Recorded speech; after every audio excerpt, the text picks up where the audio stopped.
How we doing, everybody? Got another episode of the Future MX Radio coming to you.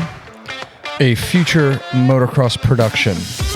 What number is this one? Tyler, is this 19? 19.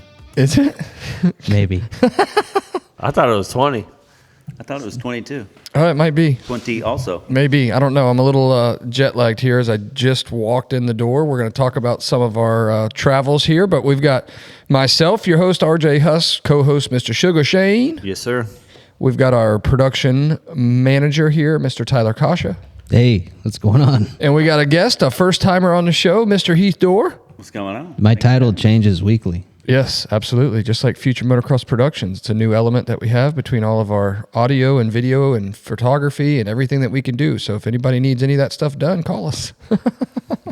We know a guy. Hey, Heath, it's good to have you on the show. A lot of people know you from the track with, obviously you guys, you and your son, big supporters of the Future MX team as a whole, been a good friend of mine for a long time. So it's good to have you on the show. He's became an asset. He's a huge asset. Not only with that, but even going to the local races. I know a lot of people get to come up to you at the races and bump into you about whether it's the team info or radio show, and people. Oh yeah. Even you were at Croom a couple weeks ago, and somebody walked up to you you've never even met before, and Yeah, they were congratulating Wyatt for because he's got the Future MX graphics and everything, and he's like, "Hey man, congratulations on the ride." And I was like, "Well, we're just friends," but like, "Oh, either way, congratulations." I'm like, "Yeah." yeah, no, that was cool though, and they said that He knew all about it. Yeah, they he'd listened been to the watching show podcast and everything. hey, it's episode 20. Oh, that's great. I knew it. Yeah. I knew it. Because your little after show was 19, right? Oh, Yeah. the A2 review was 19. Yeah. Yeah. Yeah. So episode 20. I mean, we probably ought to dedicate this episode to Tyler Kasha. Man, I'm so thrilled that you remember that about my number. I appreciate Or that. Brock Tickle. I think Tyler Kasha. Yeah, let's not there. It was. Hey, I got to give a shout out. I was at Dade City Motocross School on Saturday, Yep, that's when they do it. and I could have been at Tyler Livesey just had a cool school. It could have been that one if I could have afforded to gone. Yeah, but that wouldn't have been a Dade City Motocross School. That would have been an MX Factory School. True. So Philip W came over. I guess he's a. I'm just giving the W of his last name. Okay. 223 on a KTM. I told him I'd give him a shout out. He came over to me, saw the Future MX graphics. He thought he probably got excited for a second, like he was about to see something impressive, but it was just me riding. So I guess he's a HBI support rider. Okay. Yeah. So Well, cool. We got Shout out to him. got to spend some time this weekend with the HBI himself, Mr. Matt Bell, and his wife Darla. Got to spend a lot of time with them in Houston as they flew out to see the first round of the boys on the East Coast, and it's been a whirlwind tour. I mean, I know last weekend we talked and we had the little review show about A2 and the Triple Crown and all the different tours and meetings that we got to go do, and 1 week later we go pro racing. Yeah, it happens fast. It does. Time is flying, especially when you're this busy with all the different things happening and going on. So the boys ended up driving out to Houston on Thursday. I ended up flying out with Brian on Friday morning. For people that don't know, Brian's kind of my partner in the whole team. So Brian and I flew out Friday morning. Matt and his wife Darla flew out Friday night, and then we did not get selected for press day, so we didn't ride press day, but we got everything set up, got the bikes prepped and everything on Friday. hey, how do you get selected for prep day? You essentially apply for it. Prep day or press day? Press day. Oh. I meant press day. Sorry. Yeah, press day is always the Friday before the races, and you essentially apply for it. You give a reason why you would be a good candidate. We did not apply for Houston, but we did apply for Tampa, and then you find out it's the Wednesday before the event that you get selected or not. So we did apply for Tampa, and the reason why is because the press day kind of favors hometown people, like the closest race to where you live. And Ayden being in Dade City, Cole's in Tampa. He actually lives in Tampa, about 10, 15 minutes from the stadium. So we just felt like Tampa or even Daytona would be the rounds to try and do a press day. Well, they don't let you know till Wednesday. Correct. Nothing like screwing around with your schedule. Yeah, it is what it is. I mean, nothing against a promoter, but I mean, Yeah. you kind of have to plan to get there on a Thursday for a press day. Yeah. You're just gonna deal with it. Yeah. I mean, Yeah, what are you going to do? I mean, what are my options here? I don't know, but I'm just saying, like, it's Yeah, I get where you're coming from, though. Yeah. It's a little. Who's the team protesting little bit outside the tight. stadium? Oh, it's Future MX. They're mad about they're mad about press day selection. Yeah, the whole procedure. No, but it's good. Obviously, you want to go to press day and you want to promote your team and get the guys obviously an early look at the track. But at the same time, it's like give some people some heads up. Yeah. Well, the thing about press day is you don't get to ride the whole track. You only Right, get to ride right. sections, which still is a benefit. It is a benefit. Is there a cap to how many riders? Yes. How many is that? I don't know. There's 2 time slots. There's an early morning time slot, which is the 5:30 a.m. because it's trying to get on the 6 o'clock news. And then there's an afternoon time slot as well. So you have both. Wow. Well, I hope you get it. Yeah. I mean, I do too. We'll see. I won't know until Wednesday. Unfortunately. Damn. Somewhere between 9 and 5. But outside of that, all of you guys, we were texting throughout the weekend and watching the race. Obviously, I was there in Houston. You guys were watching it between the race day live and the Peacock night program and whatnot. I have not seen the televised version yet. As of recording this podcast, I flew in from Houston, got in my car at the airport, and drove straight from there to here. And 30 minutes later, we're recording a podcast. So it's been a hard, quick weekend. Lots of steps this weekend. Lots of steps on the Apple Watch. Yeah, right. So Yeah, I think, dude, honestly, my average at a Supercross race was anywhere from 12,000 to 15,000. yeah, I think I was pretty close to 15. I think I was somewhere over 8 miles when I looked at it last, mean- and then my watch died. It's like the dumbest knowledge ever, but that's about how much you walk at a Supercross race. Yeah. Yep. So we had a little bit of a hiccup, I would say, before Houston. Anybody that's listened to the show or watched on YouTube, been around the team, knows the team at all. We had Dave Dookie with us, starting at Minio's back in November, right around Thanksgiving, and he's been with us the whole time. Unfortunately, Dave had some family stuff come up. Dave is from Chicago, and he was staying down here in Dade City area, and ended up having to go back to Chicago basically the day before we were leaving to go to Houston. So that kind of changed some things up a little bit. But, obviously family is important, and he needs to, handle whatever he has, to get taken care of up there. So I was Cole's mechanic for the weekend. Uh-oh. I actually still have my mechanic's wristband on. Is that what that is? That's what that is, because my regular team owner credential It's like doesn't. something Keely gave you. No, that's the mechanic's wristband for the weekend, because typically you would have a mechanic's hard card. Right.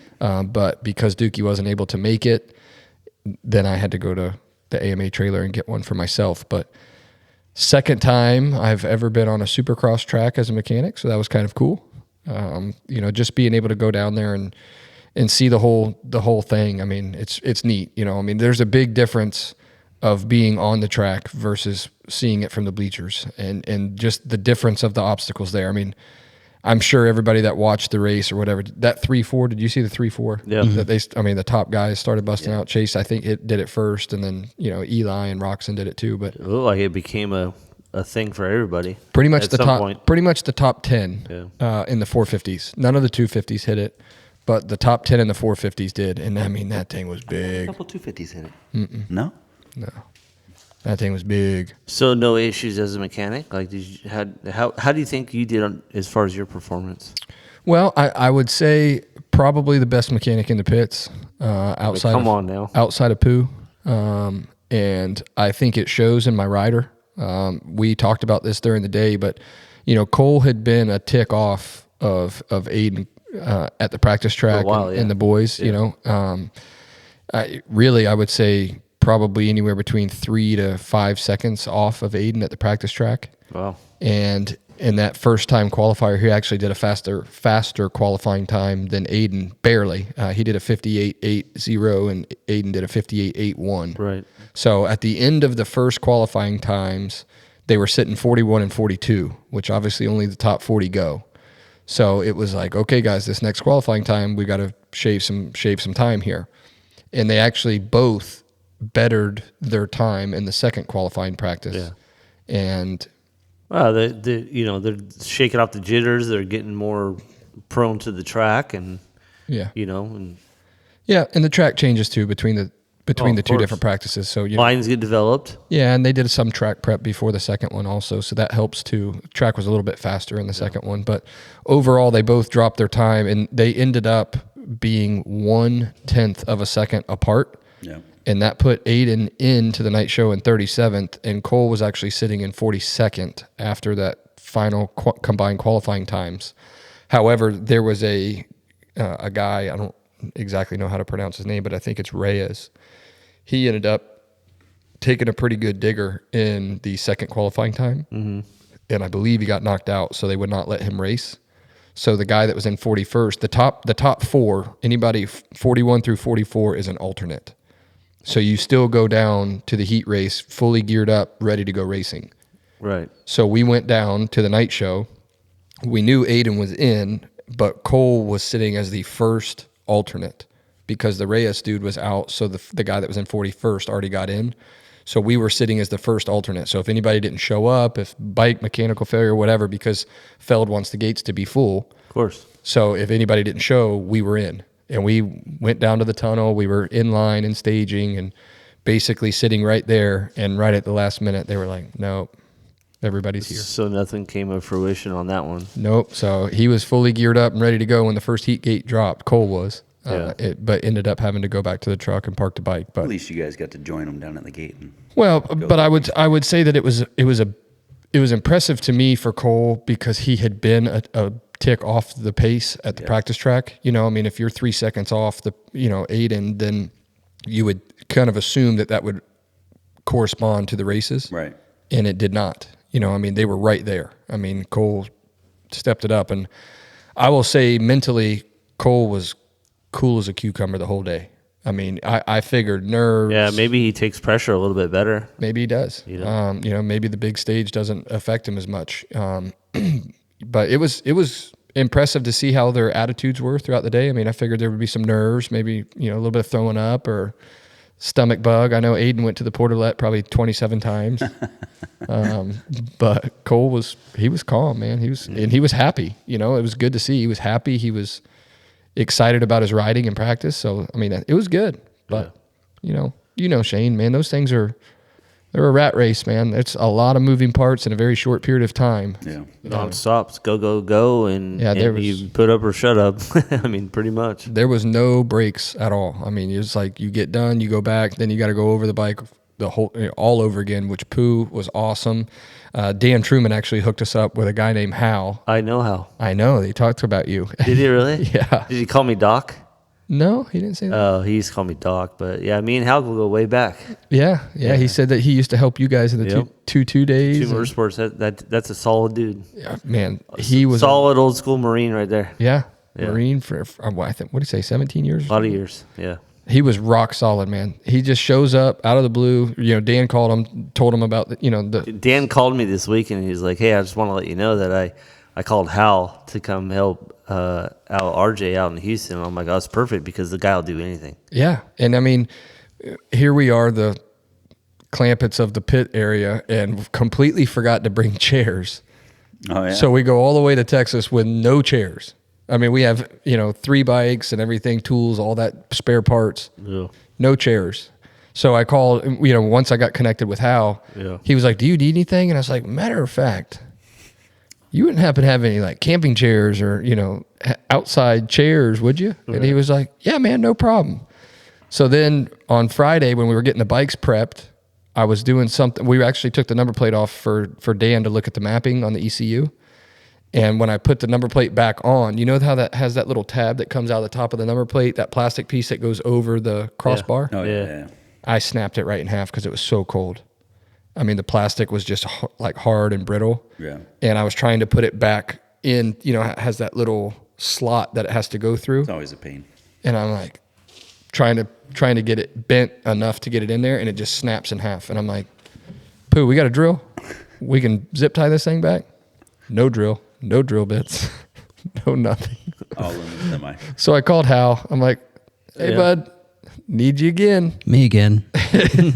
Hey, but Hal's probably the most humble person Like the guy is literally, and he knows everybody. He's got a huge story, lifetime story, and for what he does now for a living and what he's done in the past is unreal. Yeah, we didn't have a, But he's a huge moto fan, so he's like, dude, I'll freaking help out anybody. And like, he knows a lot of people. I mean, he's not scared to talk to anybody either. We get there on Saturday and we run in pit boards. Well, Pooh has his pit board and his marker. I do not. I have no pit board. I have no marker. So between Aaron Kane with Oakley, he went and wrestled up a pit board for us from Pro Circuit. So we used their pit board. And I'm like, okay, well, this is great, but I have no marker. So here's Hal. Yeah. Talks to Goose over at Honda and grabs a... Oh, he's obviously he's good buddies with Goose, obviously. All of us from 22 Motorsports. But, yeah, I mean, the guy's so legit. Yeah. I mean, it was like anything you needed. And he was like, oh, I'll just call this person. I'll call this person. I mean, and he was making connections. He was introducing me to people. Yeah. I'm like, here I am, the team owner, and you're a fan of motocross from Texas, and 10 times more people than I do. Well, literally, so we used to have that fan experience with Chad or whatever. Yeah. The guy would just buy up spots for that or whatever and come and work. Yeah. He's like, I don't care about the fan experience. Like, he would just come and work, set up the tent, tear that. I mean, I think it was in Houston. I think maybe the guys got delayed or something. Who knows? Those guys, my airline's freaking delayed or whatever. And it, literally, the only one to show up for 22 Motorsports who doesn't even work for us is freaking Hal in Houston. And me and Hal set up the whole tent, and he's like, "Come on, let's just bust this thing out," And I was like, "Hell yeah, Hal!" So we busted it out, and then all of a sudden, those guys come showing up once it's all done. Once it's all done or whatever, and dude, Hal's a gem, man. Yeah, he was a huge help. I mean, the track was super watered down at the beginning. Yeah, just like you talked about on the A2 episode about the mud boots.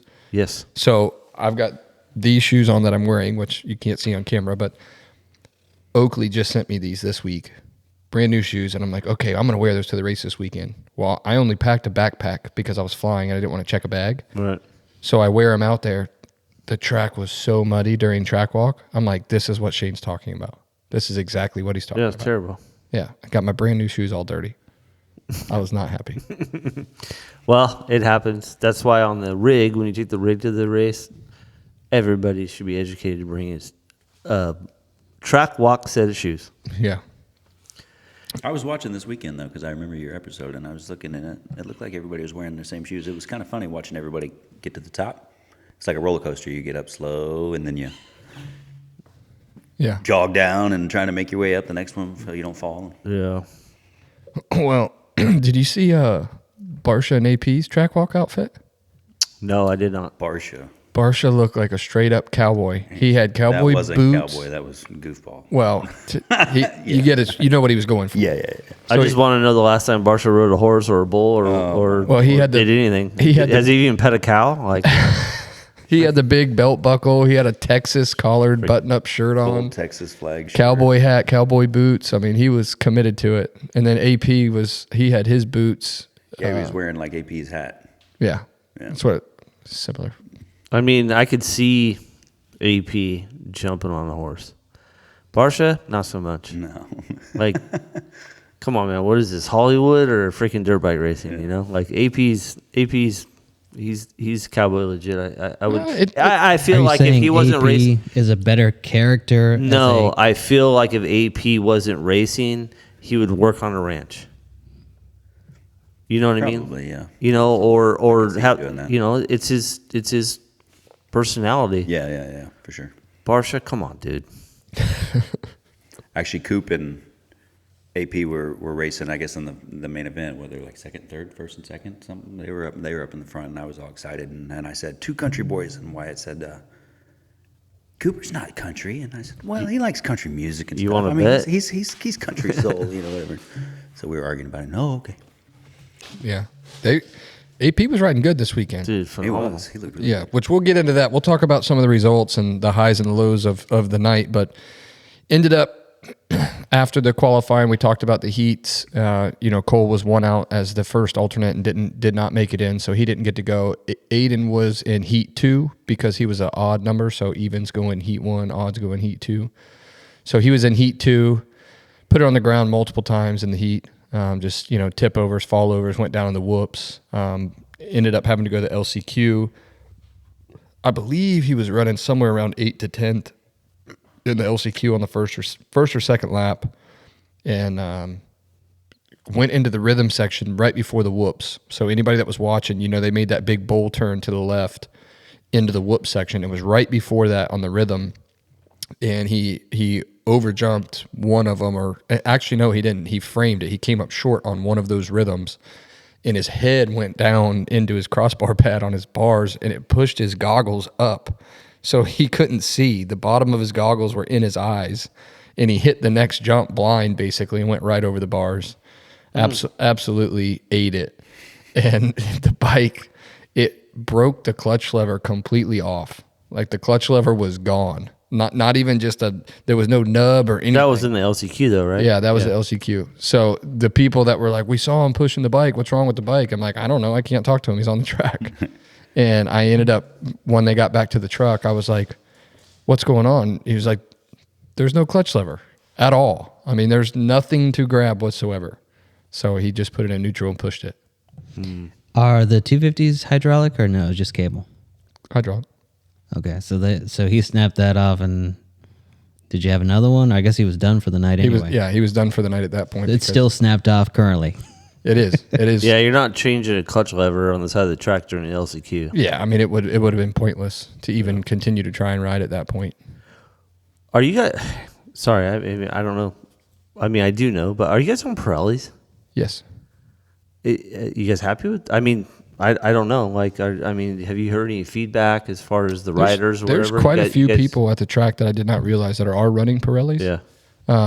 But for us, it all boils down to budget and expense. Yeah. And Pirelli supported the team. Anybody that's going to be in Tampa will see the new logos that are going to go. They're on the truck, on the semi. Yeah. So Pirelli stepped up into our program, and nothing against any other tire out there, but Pirelli was the best deal for us as far as budget and expense goes. And I really like their compound, like the rubber itself. It's a little bit softer than some of the other tires, and I feel like it's good. Riders have pretty happy with them. Yeah. Yeah, it's good. Yeah. No, we're running the 32, which it's been great for us. Nice. We just haven't talked about tires in a while, and I remember you mentioning Pirelli, and I was like, Yep. Nick Walton with Pirelli was at the race in Houston. I got to meet him for the first time, and they were at our truck constantly. Nice. We were doing some changes around, and Pooh was communicating with them a lot. So it was good to have them there. We were actually parked almost directly across from their semi, so it was pretty beneficial. It's pretty cool when you go to like a Pro Supercross or whatever. Like the support's there. Yeah.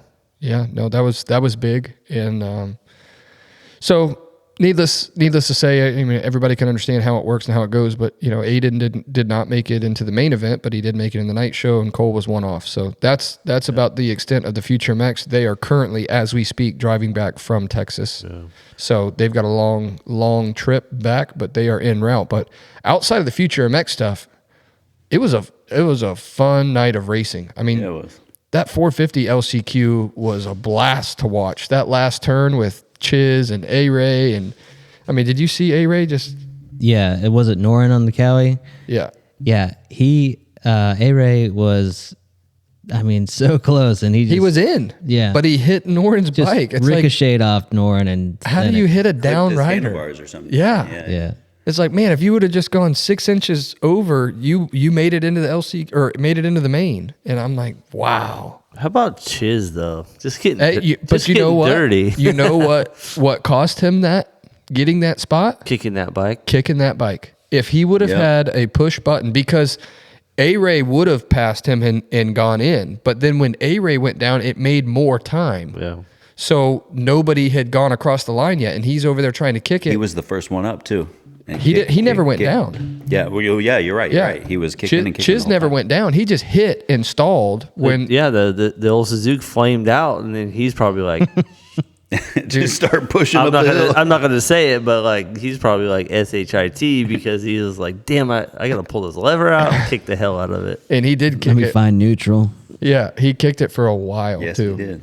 And I was sitting there in the bleachers. I was actually right next to John Park and his wife Kelly Park and Chase. I mean, there was a bunch of us, sitting there. David Eller was right there with us, the owner of Phoenix Honda, and we were watching the race. And that was one of those moments right there. I'm like, if that is not the poster for Suzuki right now of costing him going to the main event. This is not very good advertisement for them right now. Not at all. No. I mean, there's Instagram photos of, Kenny kicking the hell out of that thing, and it's like, God, Well, this was a race situation where an electric start would have been really nice to have. yeah. So It just boggles my mind that they don't have one. yeah. Don't make any sense.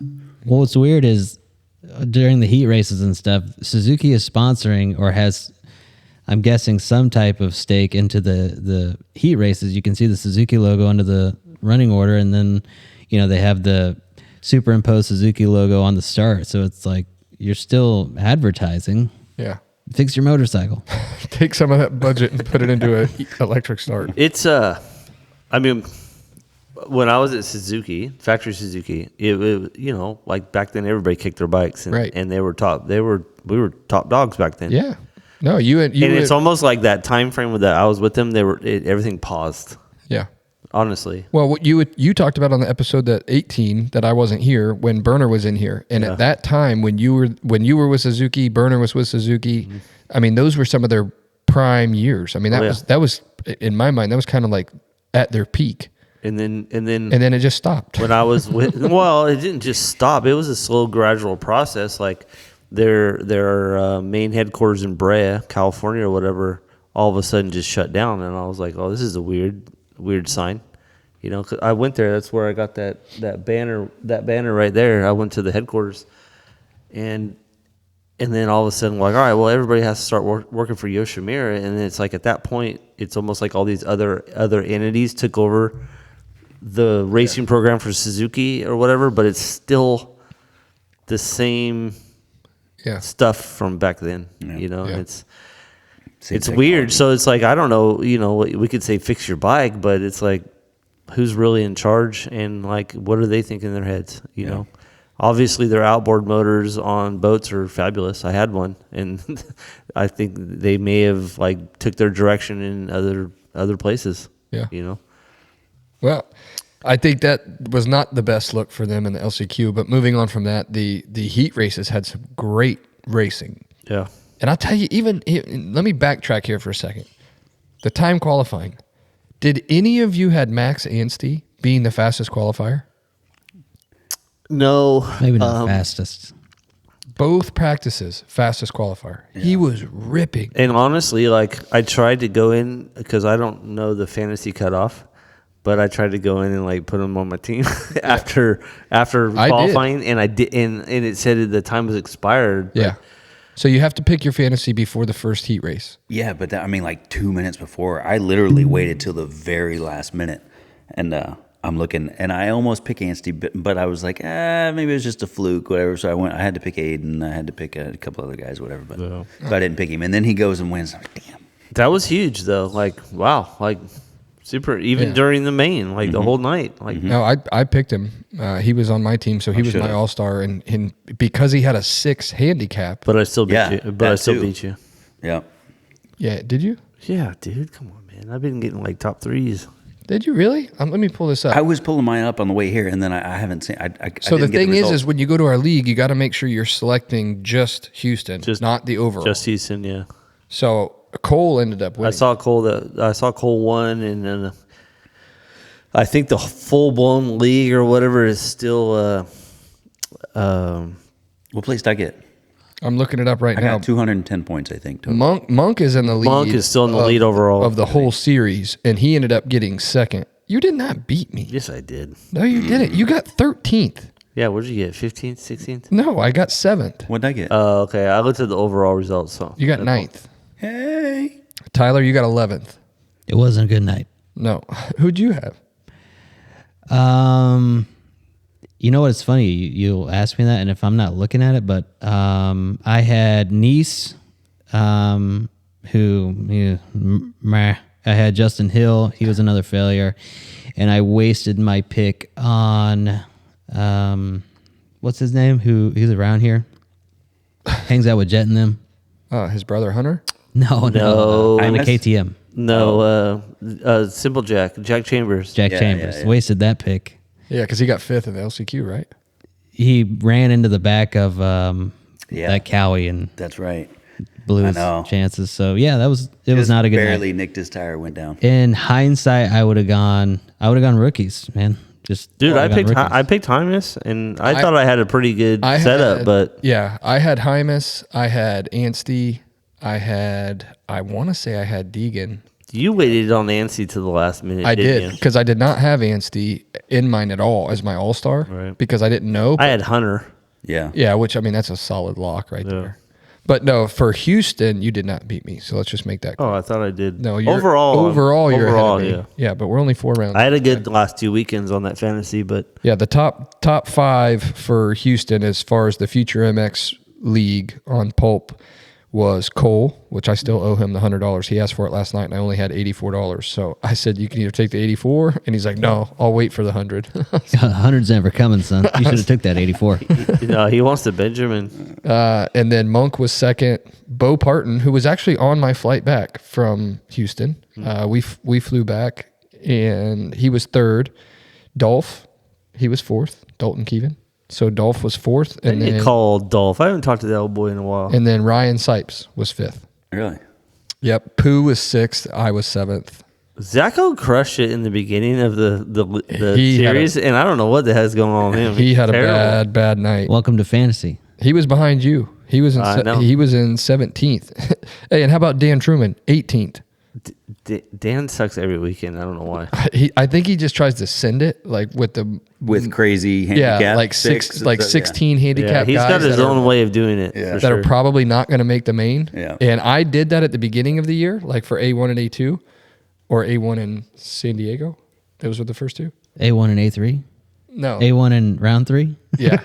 So I did that at the beginning. Like, I'm just going to send it. I'm just going to pick whoever has the hugest handicap and pray they get in. And then I only had like 3 out of 8 guys get in. And you can't do that. I mean, you have to have guys that get in.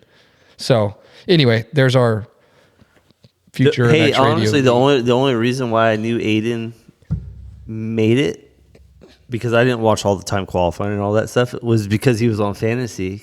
I went on the website and I was like, "Oh, Ayden Shive's on the list." I'm like, he must have made it. No, you're on the list if He you was, register. He was on there Signed after time qualifying. Yeah, but Cole Bradford was on there and he didn't make I it. didn't see him. Yeah, he's on there. Well, whatever. Anybody that registers, they take the AMA entry list. When I That's went what I on, was trying to do. When I I was went trying on to filter fantasy, there was only 40 riders to pick from. Yeah, I agree. When it got down to the very end, 'cause 100%. I literally started picking my team. There was like 2 minutes. I mean, the clock was 0:00. Yeah, after all the time qualifying is done, when you go in and pick, there was only 40 riders. And I that's it. picked my team on Thursday, and the only one I changed on Saturday was Anstey. There's a check mark that says sort by like qualifying times or something like that, and it'll remove anybody who's not qualified. not qualified, and then you can sort by handicap. I saw Cole Bradford and Ayden Shive. Yeah, as they were well. both on mine. Mm-hmm. Yeah, because I picked my team on Thursday, and then I just looked because I knew I was going to be busy Saturday, so I just went ahead and picked it. That way, it was done. I don't have to worry about it. But then after watching qualifying, I was like, I wonder what Anstey's handicap Well, is. when that list came up of just pure 40, I was like, this is probably the best time to pick, because then Yeah. it kind of Well, I didn't have remember- any of the other ones. I remember on the previous shows, you guys talking about being able to switch it up right at the very end. And I'm Yeah. oh, okay. And I actually keep forgetting these last couple weeks. I keep forgetting last minute, and then so I haven't even done it. Yeah. So this weekend I was sitting in the garage and it was about to start, and I was so and then I had watched all the qualifying, so that helps too. So you know where Yeah, everybody's and at. that's a big thing. If you're there, like this weekend in Tampa, we'll all be there. Yeah. If Yeah. you're watching it, you can see these guys really doing well. And if someone like Anstey, I didn't think he was going to win, but by having a 6 handicap, I mean, he could have gotten 7th or better. And I'm like, if he's going that fast, to win both qualifying times. Yeah. I think he'll be top 5. Yeah, I should have picked him. I was going to, and I didn't. But if I had picked him, I'd have done a lot better. Yeah. The 450 class this weekend was phenomenal. Yeah. In my opinion, because I don't know how Eli pulled that trick out of his hat, but like he was getting smoked all day. Yeah. And you know, but I do think Eli's veteran enough to know that like it ain't about this or that or whatever. Let's just get in the freaking race, and then that's when he hammers down. Yeah. You know what I think changed that main? That restart. I feel like Chase was coming before the restart, and Chase would have gotten him, but it didn't. Well, he caught up to him, and then So why do you say that though? Because after the restart, you think Chase has a problem with heart rate going up and then going back down and then going back up, or I don't know. Why? I don't know what the exact reasoning would be or why it would be that way, but I felt like Chase was closing in on him, making up time. You know, almost had he him was there. Yeah. Before the restart, and then after the restart, the only time that I feel like Chase got close is when Eli got into traffic, like lap traffic. But once he got past the lap traffic, he just kind of checked back out again. So I don't. Maybe it's one of those, you know. The outside in the sand was way faster in the outside of the sand too. I don't know why Sexton kept he going kept inside. getting loose. Hey, honestly, that whole race, I was like, why does Chase keep going on the inside in the sand? Yeah. When homeboy was just crushing on the outside, like at least he never changed his line up at all in the sand section. Whatever, I'm not racing. I don't know what he's thinking, but I was like, dude, try something different. Dude, how about that 3-4? That was so big. I mean, watching those guys do it in person, I mean, that was by far the biggest jump on the track. I mean, the first time that they started, you know, busting it out during practice, I was like, no What's way. funny is they hit it clean the whole main event. Yeah. It's crazy. Yeah. It's crazy. That was even knowing, we know how good, you know, just for me, just watching Ayden, and I mean, we know how crazy Ayden is on you know, in my eyes, on an amateur level sort of thing. Or obviously he's not an amateur anymore, but you know what I mean. And then you go watch Ayden, knowing how fast Ayden is in my little head, and then seeing how much he struggles there, and then watching these guys just, you know, they're just hitting like it's nothing. Chase rode that track like it was absolutely nothing. Like it was just first, I think it was the first qualifying. I feel like I didn't get to see a complete race day live. I'm not sure what happened. It was probably just on my end, but every time I saw Ayden, he was like circling the track, pulling off. Yeah. Can tell me what when he came back, what was he saying? What was he thinking? Was he just like gasping for air? Was he like freaked out? What? I honestly, I'm not sure why he did that so much. And the specific segment where they put up Ayden Shive's currently your second fastest qualifier is actually the clip that you texted me when I was out there. Cause I obviously I'm not watching race day live, right? But you sent me the clip, and it's like, they put that graphic up, and then they start putting the camera on Ayden, and he starts rolling everything, and then goes off the track. It looks like he's leaving. He's just like, I'm just going to ride out of the disappearing behind berms. Well, and stuff. It's hard to ride a dirt bike when you have diarrhea in your pants because you're so nervous. He didn't mention anything, like nothing. No. I was just. I probably had like 6 or 7 different clips, because every time it looked like it'd come up, I'd hurried up and hit record again, and then he'd come up on the thing. And then pull off and like go off the track. So then I'd hit stop and I'd hit it again and I'd let it, because I figured I'd just edit these clips, and then as soon as it'd show him, and then he'd turn off. Right. But then I noticed there was one that maybe he didn't know how the program works. Like it's go time.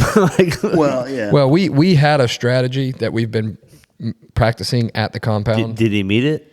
He did. So you have a 10-minute time frame. Yeah. Okay. And you're not going to go out there and put a heater down for 10 minutes straight. Right. I mean, if you're going to do a 10-minute moto, you're going to run at whatever percentage you can to maintain for 10 minutes straight. Right. So in those, we were basically making a plan of, you need to go out and put, 2 burner laps down, and then take a cruise lap, get your heart rate back down, breathe, and then go back again, attack. It just looked like and by cruise lap, you meant circle the perimeter of the Supercross. Well, and you look back, I'm sure in his defense, you look back, you see other guys doing fast laps, something like that, you want to get out of the way. Or I notice if they're not doing fast laps, they kind of avoid the whoops. But I also noticed there's like a guy there with a clock or something at the whoops, and if you pull off, you have to wait. Yeah. So basically, they don't want you to try and gain an advantage by missing the whoops. Right. So if you go around them, which a lot of people do during practice, yeah. You'll do your fast laps, and then you go around the whoops, because it's one of the riskiest parts of the track. So you don't want to go down. So if you're not feeling super comfortable, if you're not doing your fast lap, a lot of people just go around them. But if you go off the track to go around them, you have to come to a complete stop off the track, and then they let you go. Yeah. Because they don't want you to just go around them, rip past them, Right. and then jump back in the track and put a fast lap down. Yeah, they make you sit there for the time frame it would take probably to go through the whoops. Yeah. Is there a rule if you set the fast lap, do you have to sit back for a minute? No. Or do you have to coach No, the next no. lap? You can send it the whole Keep time. trucking the whole time, right? I always thought so, but for some reason yesterday, something made me think that. Honestly, you have to almost sit back. every rider there is doing the same thing. They do a fast lap, and then they go into a cruise lap. You know, and it's they try to commit to their fast lap, and then they usually start rolling. And a lot of times at Anaheim too, I don't know if anybody's watching Race Day Live and they saw this, but Justin Barcia almost got cleaned out. I mean, he jumped the finish line and was looking in the air. He was looking over. There's a little tower next to it that shows the top 5 guys. Right. And he was looking to the right over the tower as he landed. He was still looking right.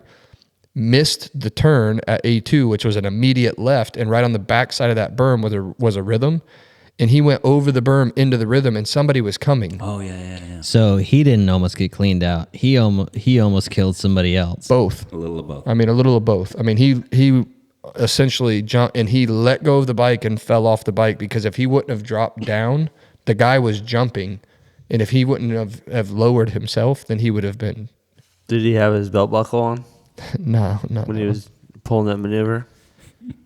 So one thing about these times, and I've got them pulled up right here on my phone, and I looked at them at A1 and A2, and the difference between first and 40th at both of those. Jet typically at A2, Jet got the fastest time, but they were right around like 6.5 seconds, and I was curious to see if that transferred over about the same in the East Coast. And it pretty much did. It was just under six seconds was the gap from first to 40th. So that's pretty good. Even Ayden's time at a 57.9, he was 1 second off of 26th place.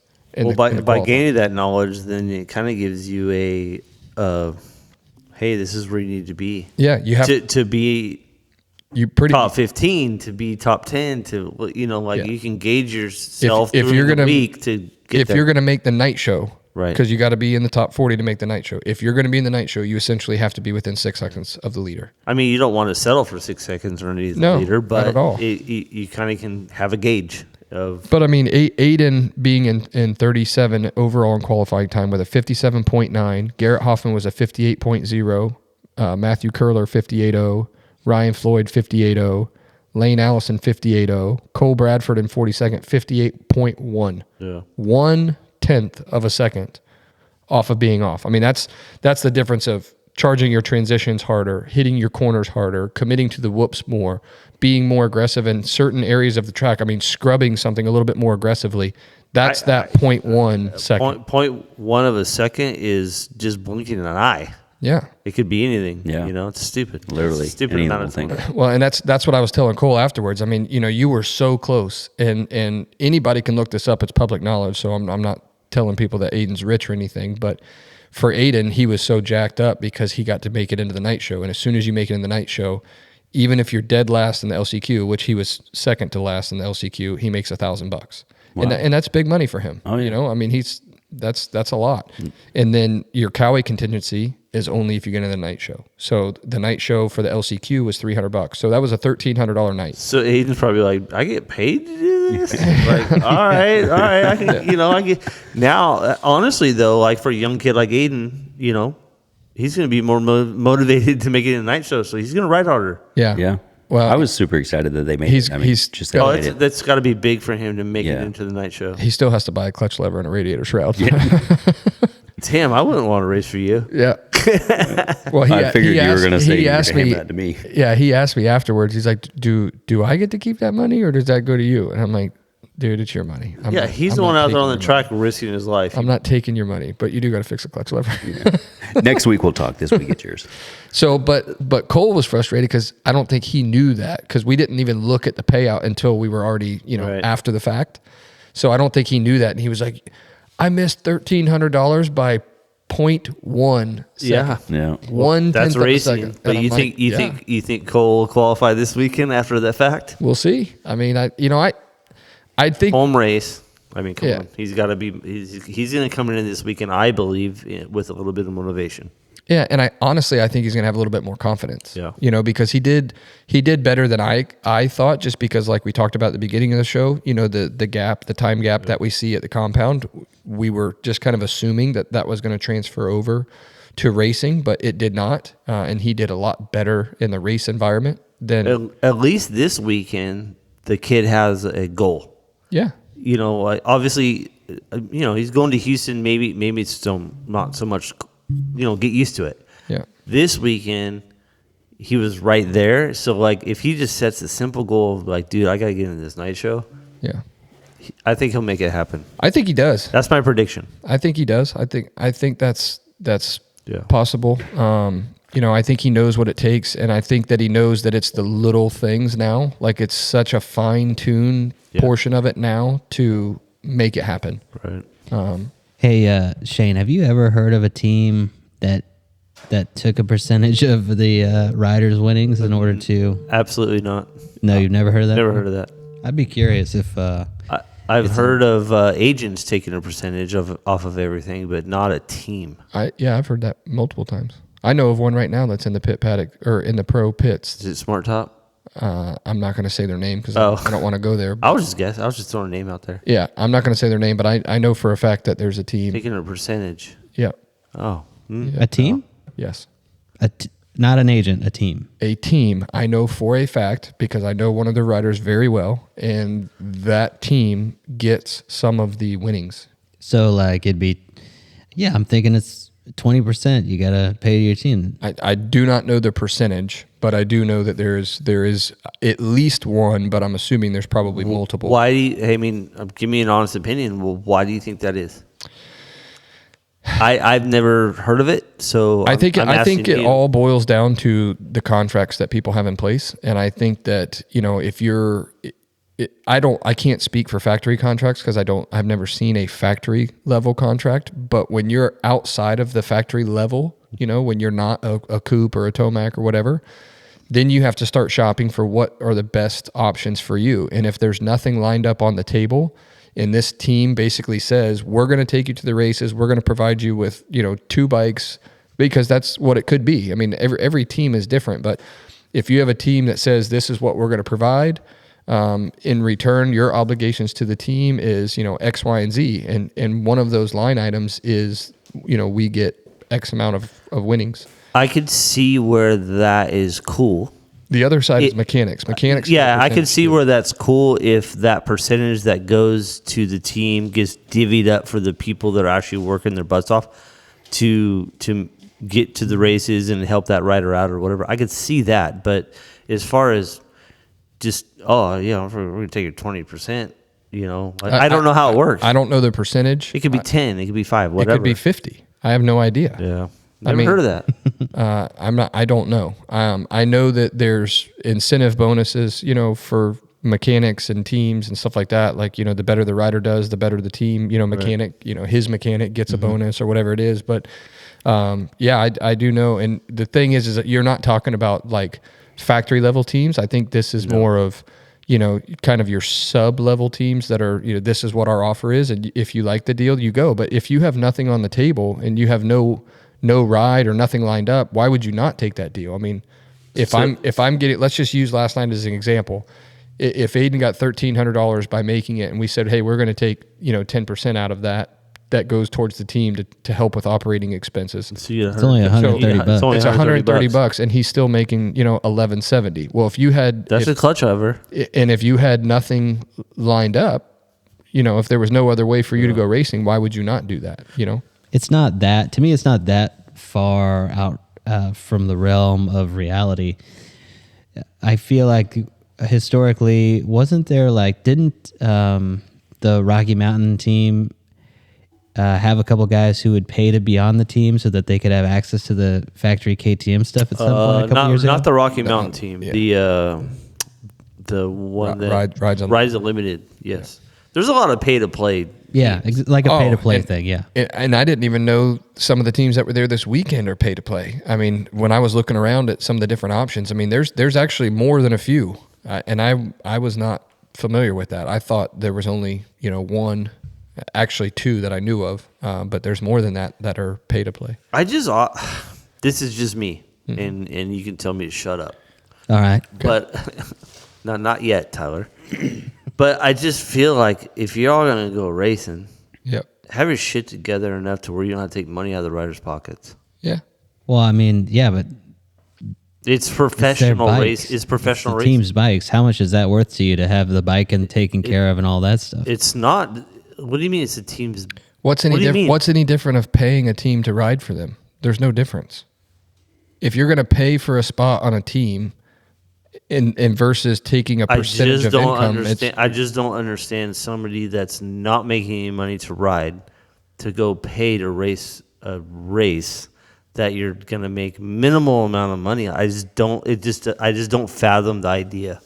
well, there's a lot That's of just things. A lot of things about pro supercross that I don't fathom. Okay, so we're on the same page then, Yeah, because I mean, I'm like, there's a lot of aspects of this that are very surprising, and even this weekend, getting to see some of this stuff. I mean, there's a lot of things. you're in the business right now, though, RJ, of helping kids get to the point Right.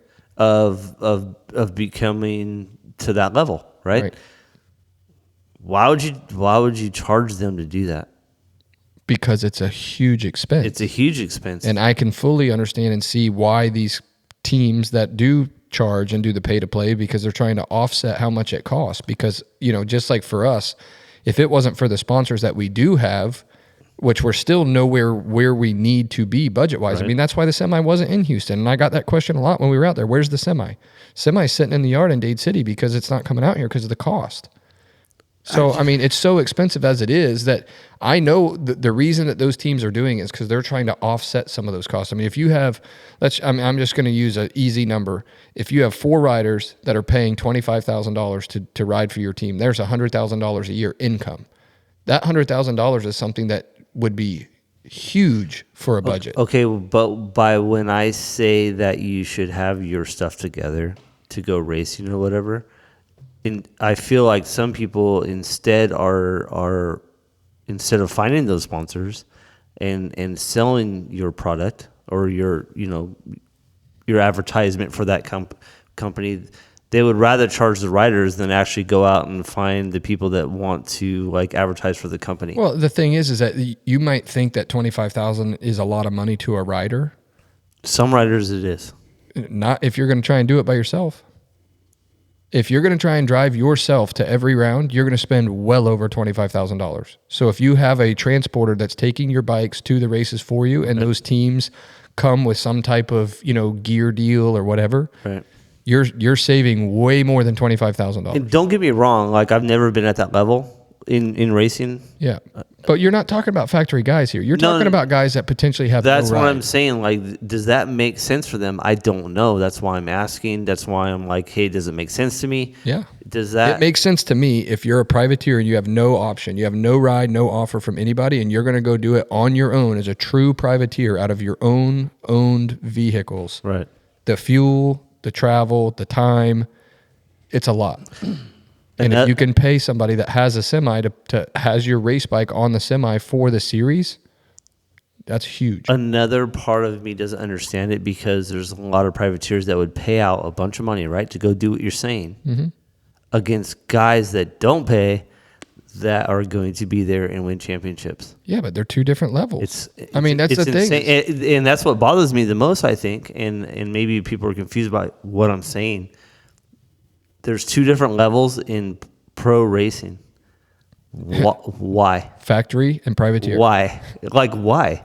Well, you were mentioning it a couple weeks ago, talking about the exclusivity of F1 and how you can't just show up to an F1 race, and No. it's kind of the same thing with these factory riders showing up with Ayden Shive, who, in the scheme of things, actually has a very good program and a lot of resources Yeah, to very him. good. RJ's doing a good thing. But it's still nowhere near a factory bike or a factory ride. It's not, but he's also not.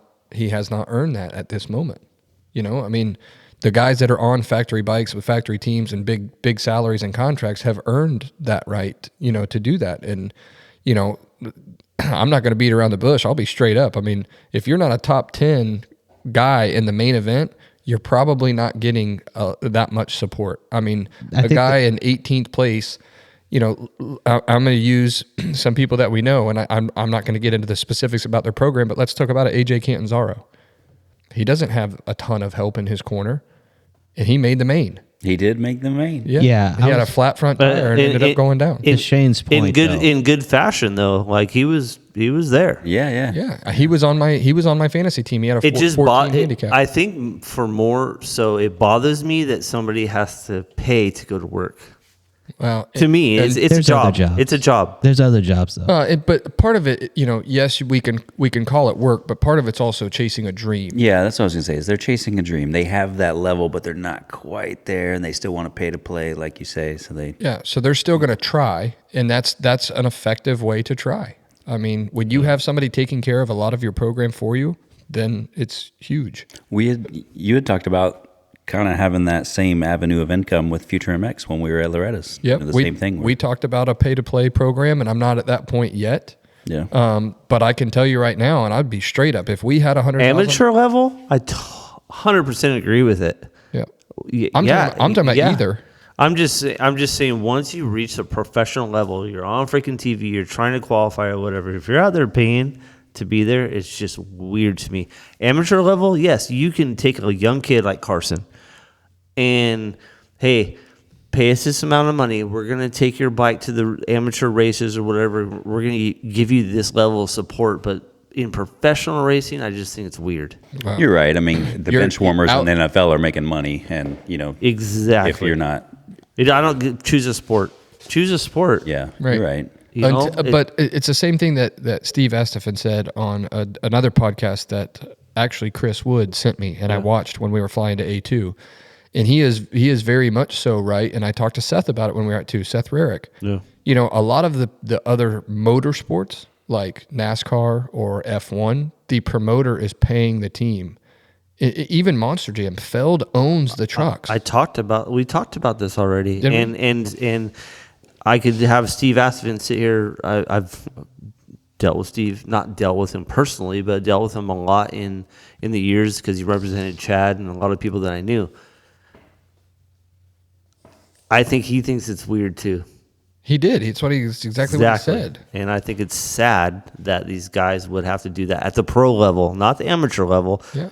I mean, if you want to chase that dream at the amateur level to get to the point to where you don't have to pay, that should be the dream and the goal. Yeah. Do you think it delegitimizes the sport at the professional level if you do have to pay still, or what's? I think it's the same. All right, so say don't take the 80s and the early 90s into consideration, but I think I not do that. I think it's, or even the 60s and 70s dirt bike racing. I just think it's the same crap, different year. I think the sport's not growing. Well, we've talked about that forever, but. And trust me, I'm a fan. I'm going to watch it every weekend or whatever. But for a guy to come to a professional race and have to pay to be there is asinine to me. It really is. And maybe people would be like, Shane, you're an idiot. Whatever. I don't think you're an idiot. I was supposed to tell you to shut up. Yeah, I don't think you're an idiot whatsoever. And I think that, those are all valid points. And I fully agree with you. Yeah. But if the team doesn't have a budget to pay you, then it shouldn't be a team. But then how are these guys going to ride? I mean, if you're outside of that, I mean, I talked to Logan Carnow. He pulled in and parked right across from us. He was coming from California because the last round was A2. He had his entire life's worth of stuff in his van. I mean, there was probably 10 OGO bags in the back of his van and his bikes. This is where they slept. This is where they did everything. It's like that's his choice, though, on that aspect. But if you have a team that's available that can handle some of that stuff for you, why would you not? I think but you're gonna have to pay for that. I think the bottom line of professional racing should be you get a ride for free, but they literally pay you on performance. at that point. That should be the bottom of the barrel right there. You get a free ride, and you, if you get a top 5, you get this X amount of money on top of your winnings from the promoter, AMA, or whatever. Right. That should be the bottom of the barrel. There are teams out there that are doing that 100%. for the people that have earned the spot to get the free ride. Yes. But there's also teams out there that the people that are riding for them they have not necessarily earned it, like people that maybe have never made a main, people that maybe have never made a night show. There are teams out there that people you can pay them to haul your bikes around, and if you break it down, if you actually do a budget, which I know is a big word, big word to a lot of people. Never heard of that. But if you actually do a budget and sit down and map out, look at the miles that you put on a vehicle from your home base to each round that you're planning to attend. Right. Calculate your fuel, calculate your travel time, because time is also taking away from your training at home. So if you have the opportunity for somebody else to take your bikes out there and you can continue to train for an extra day or two, right, and you fly out to a race, that time is valuable. But then also having a home, like when I say a home, I'm talking about a home at the race. So what you're saying is what's it worth it? What's it worth to you to have that side of it? My point is that if you put pen to paper, there is teams out there. There's lower pay to play teams, there's higher pay to play teams. I mean, you can kind of pick, but you got to pay to play on those. And if you haven't done anything to earn that free ride spot, because that's an expense. So I look at it from the team owner stand side. If I gave somebody a 100% free ride, which is it's essentially what both of our boys are on. I mean, they're on a free ride, but they don't get paid from the team. They don't have a salary, but they get to keep their race winnings. Yeah. I'm not taking any percentage. Super cool. But at the same time, we're essentially a free ride team, but we don't even have the budget to put our semi on the road to all these rounds. No. And the only way I would be able to do that is by getting more income. Right. So the discussion that Heath and I were having. That's the homework. That's what I'm saying. A lot of these guys that are charging, well, hell, dude, do your freaking job as a team, not as the riders, whatever. If you want to go racing, do your freaking job and go out and get support. And dude, what are we doing sitting here right now? We're sitting here having a conversation on a radio show, and you, RJ, chose to have this radio show to get that support and get your name and information out there. Yeah. Who else is doing that? I agree. You're working harder than the pay-to-play guys. Hopefully, but it hasn't turned into any type of sponsorship or income yet. It will. I mean, some of the people that have come across have, but, the thing for me is, I can't afford to put our truck on the road to go to all the different rounds, and I can tell you straight up, which there's nothing wrong with that, dude. No, I get it, and I'm not going to shy away from it. Yeah. But at the same time, like, we have to do something to start getting more sponsors, because as much as it's easy for us to talk about, like, do your homework, go get sponsors, it's not that simple. Yeah. Like, if it was that easy, everybody would do that. Right. And it's a sport too. Like, as the sport grows, it brings in more money, and the venues bring in more money, and there's more merchandise sold, and then it trickles down to the riders and the players, or Yeah, Shane's putting this sport on a pedestal that doesn't exist. Yeah. Way bigger teams have folded than Future MX already. Absolutely. Yeah. And we're at the stage where it is pay to play, because that's where we're at right not now. that much money coming in from We don't have and everything else. big time outside sponsors like a But Twisted Tea. okay, Tyler. So is this the way this sport's going to be from now until I think eternity? it's growing, right? I mean, it's growing. It's where we're at right now, but It's been that way forever. I mean, you've been in it for so long, dude. Has it changed? That's why it bothers me. It hasn't why changed. Because it hasn't changed. That's why it's Super World Motocross now. Well, and honestly, I do believe that. I don't know how that's going to affect anything. Your point with the Super World, But I feel like Motocross, I feel like it already has, because the payout of those was bigger. That this year in 2023, Feld has increased, or AMA has increased the payout in Supercross, AMA Supercross. right. And I think that was just because of the pressure that they received from WSX. Okay, then tell me this, and I don't want to. We could drop this after this, but if you're a local professional rider, what does that mean? I think it's a guy that's been to the pro level or whatever. And I know you can do it in California, and I know you could probably do it all over the country. But if you're a local pro guy, right, say you're in Florida, you can probably go out and make more money doing local pro races than being on the big But that show. wouldn't be pro. That would be the pro level class of Value, amateur though. I'm racing. talking about money. Yeah, I mean, you could go to Winter Ams right now and probably do open pro sport and whatever and make more money. And it depends on where you finish. Like, obviously, Cole didn't make any money because he missed the night show. Right. Ayden did because he made it the night show. So if you make the night show, then there's money to be made. Not a ton. You know, you're not going to buy a house and live some big fancy lifestyle on, you know, $1,000. But Right. at a local race this weekend, if you went out and did, I don't know, 2-3 classes between contingency and possibly payout, yeah, you could probably get pretty close to that.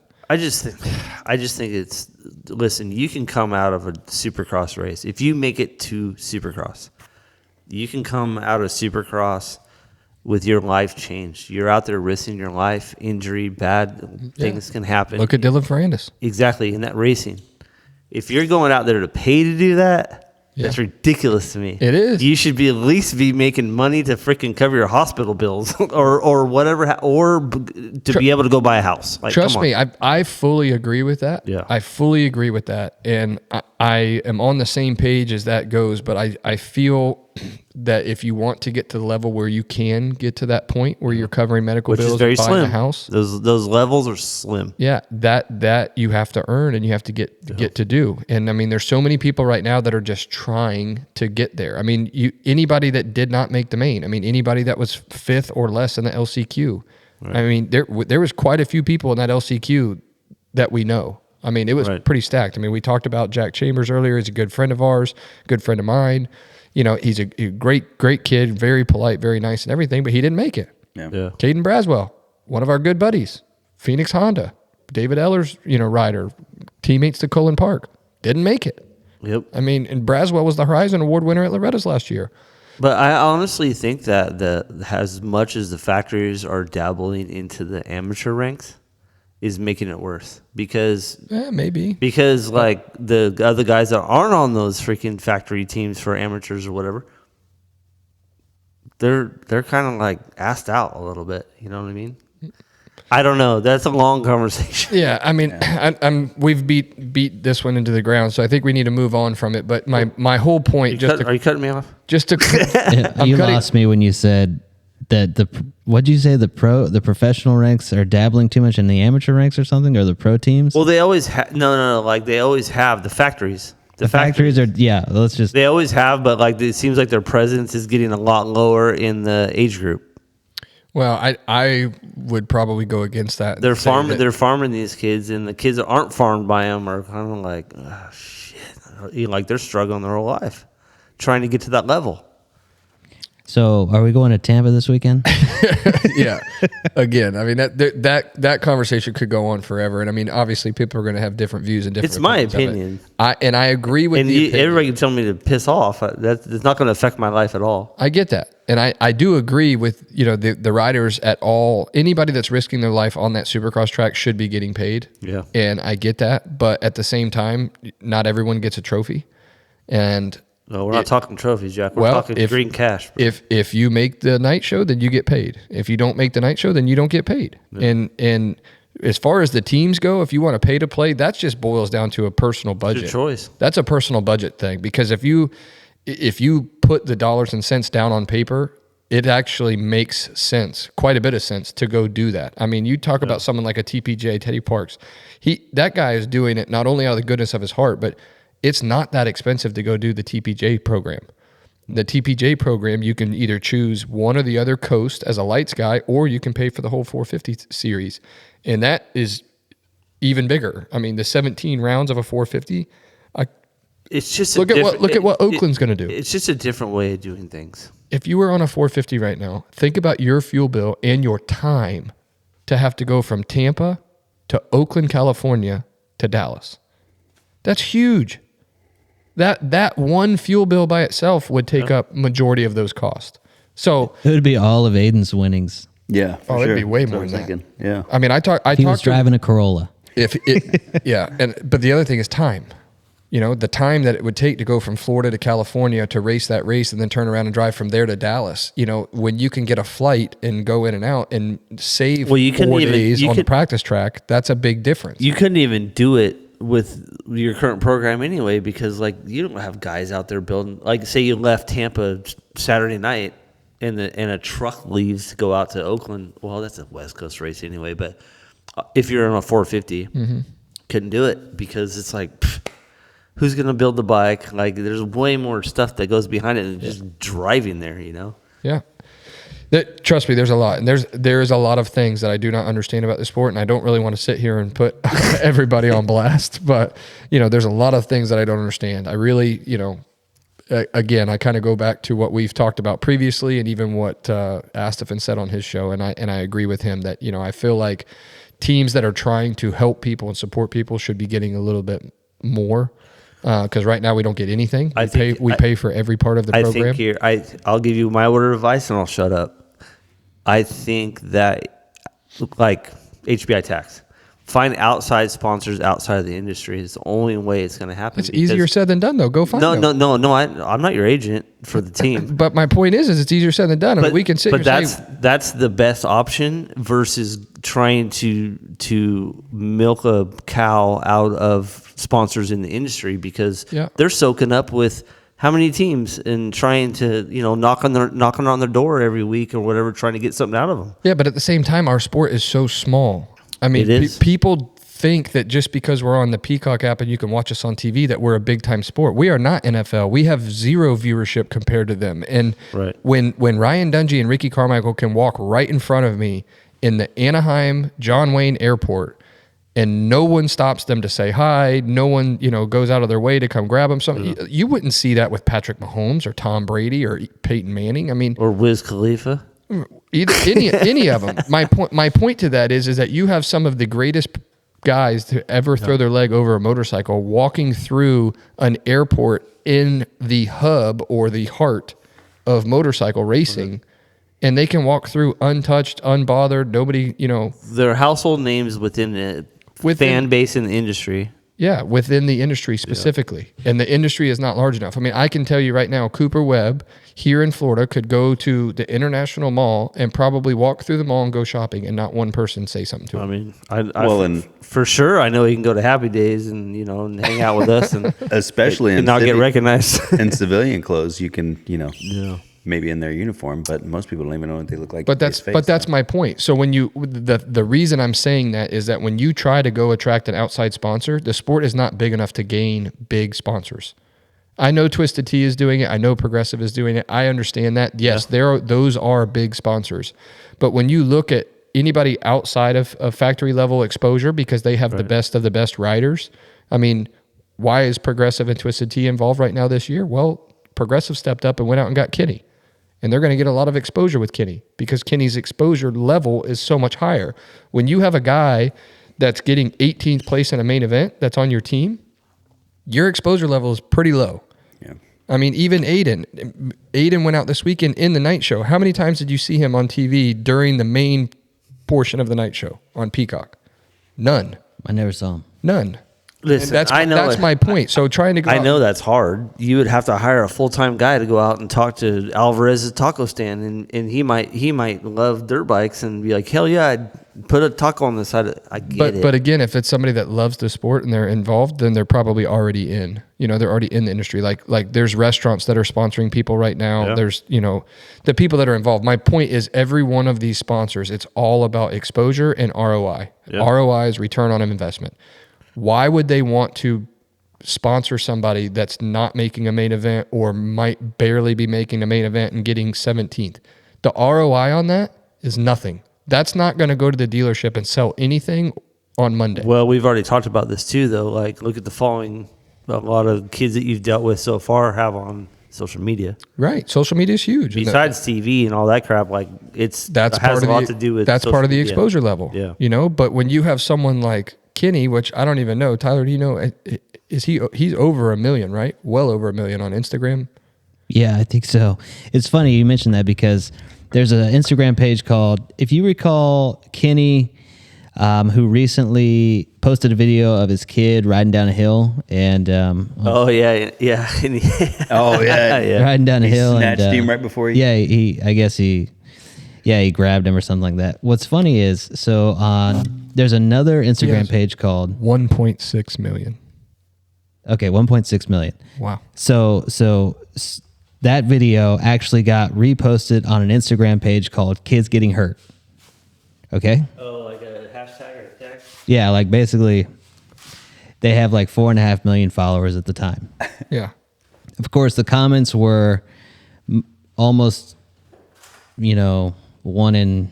I think I had to go about 8 comments down of keyboard warriors calling Kenny like a bad dad or something like that before somebody goes, that guy knows how to ride a 2-wheel like, nobody's business, right? Yeah. Going back to your Ricky and Ryan running through the airport without being noticed. But yeah, as Roxon, like 1.5 million followers, and then you go to a bigger, I'm using Instagram as a reference, but to a more general populace page, and nobody knows who the guy was hardly. Well, and I think that's my whole point with what we're trying to say. And it's not that I'm trying to argue with Shane in any way, shape, or form on that. Yeah, he left, as you can see. Yeah.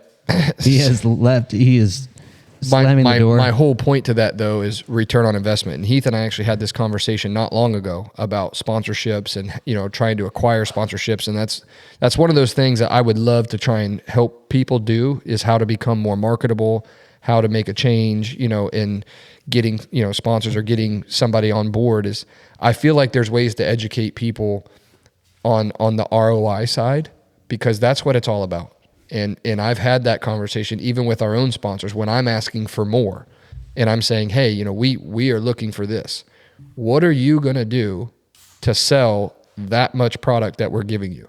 Because not only do we have to sell that much to cover the cost of our sponsorship, but then we want you to generate more to make it a value for them, because that's the return on investment. So that's a very, very hard thing to do in such a small sport, especially when you don't have the Ken Roxons, the Eli Tomac's, the Cooper Webbs. I mean, that's why they are on factory level teams. I mean, Cooper Webb has 700,000 followers. So you look at Kenny at one, and that's a half. 1.6 million for Kenny. Over less than half. Yeah. Yeah. So, and even Tomac is right at 1 million. So that's... Well, Kenny has a whole nother country following him, too. I get that. And I know he's raced all over the world, but I'm just trying to prove my point. We've got, let's use Ayden, for example. And I don't even know, but I'm just going to use an easy number on this and guess. But let's say he has 6,000 followers. 6,000 followers versus 1.6 million. I mean, the return on investment between the two is massive. I mean, there's such a drastic difference. So I think it's a great subject. I mean, honestly, I think there's a lot that could be talked about with all that stuff, and that's something I want to educate people on, though. But at the same time, it's it has to do with who's promoting the race, even at the amateur level. Like, who's promoting the races? How much can you get out of it as a owner or a team guy that can send off to potential sponsors? And if the promoters that are in place right now are just stuck at a certain level, it's not helping you at all. No, I agree. And I can be very honest on the fact that we don't get anything. No. We have to pay for everything. 100%. I mean, we pay for our mechanics to be there and get their passes. We pay for the rider entries to be there. We pay for our truck to be there. We pay for all of it. And that's why I brought up F1 with Tyler the other weekend, because it's like they have a manufacturer's championship, right, that makes money off the promoter in other aspects of racing. And it's like, these guys are, and we all know it, these guys are just not at that level.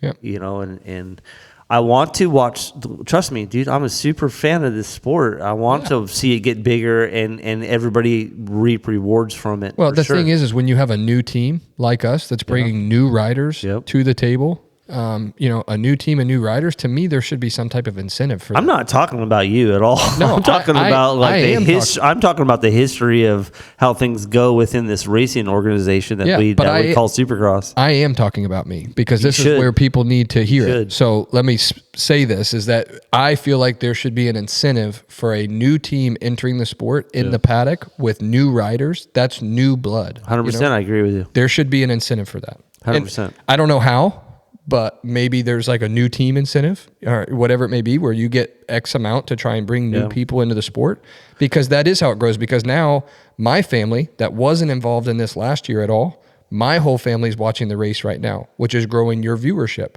And if you have 2 new riders that are coming into the paddock, their family is watching. So the sport is growing when you have new teams come in. But if you keep it so expensive, these teams are going to fold. I 110% agree with you, but I feel like the promoter would rather suck you dry.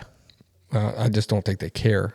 They don't. I mean, that's my That's opinion. why when there is a race change, Yeah. and they say go from Tampa to and trust me, if I was still a driver or still part of the teams, I would be losing it right now because they don't care, dude. No, either you show up or you don't, and you have no choices but to spend all that money to take your whole operation from this coast to that coast just because of rain.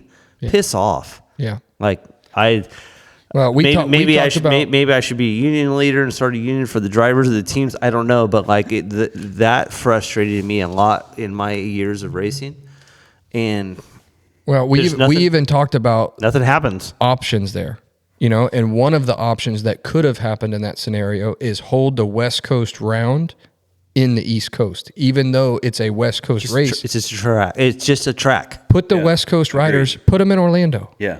put them in Jacksonville, put them in Miami, put them in somewhere, give them somewhere on the East Coast that the teams would not incur a $10,000 fuel bill between three different semis. The promoters signed a contract with the city of Oakland. Like, duh. Like, we all know that. So, like, they have to honor whatever they signed. I get it, but there's got to be a natural like, disaster clause in there. do it. Well, I don't know what kind of contracts they signed, but it's a joke to me, and all the expense goes to the teams. Yeah, I fully understand. I was talking to a team manager this weekend out in Houston about that bill. Yeah. And that particular team has 2 semis, and that's both of those semis.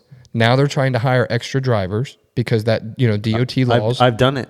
I've done it with Pro Circuit Because and of they how- paid me a lot of money to fly into New Orleans and get the truck to Seattle.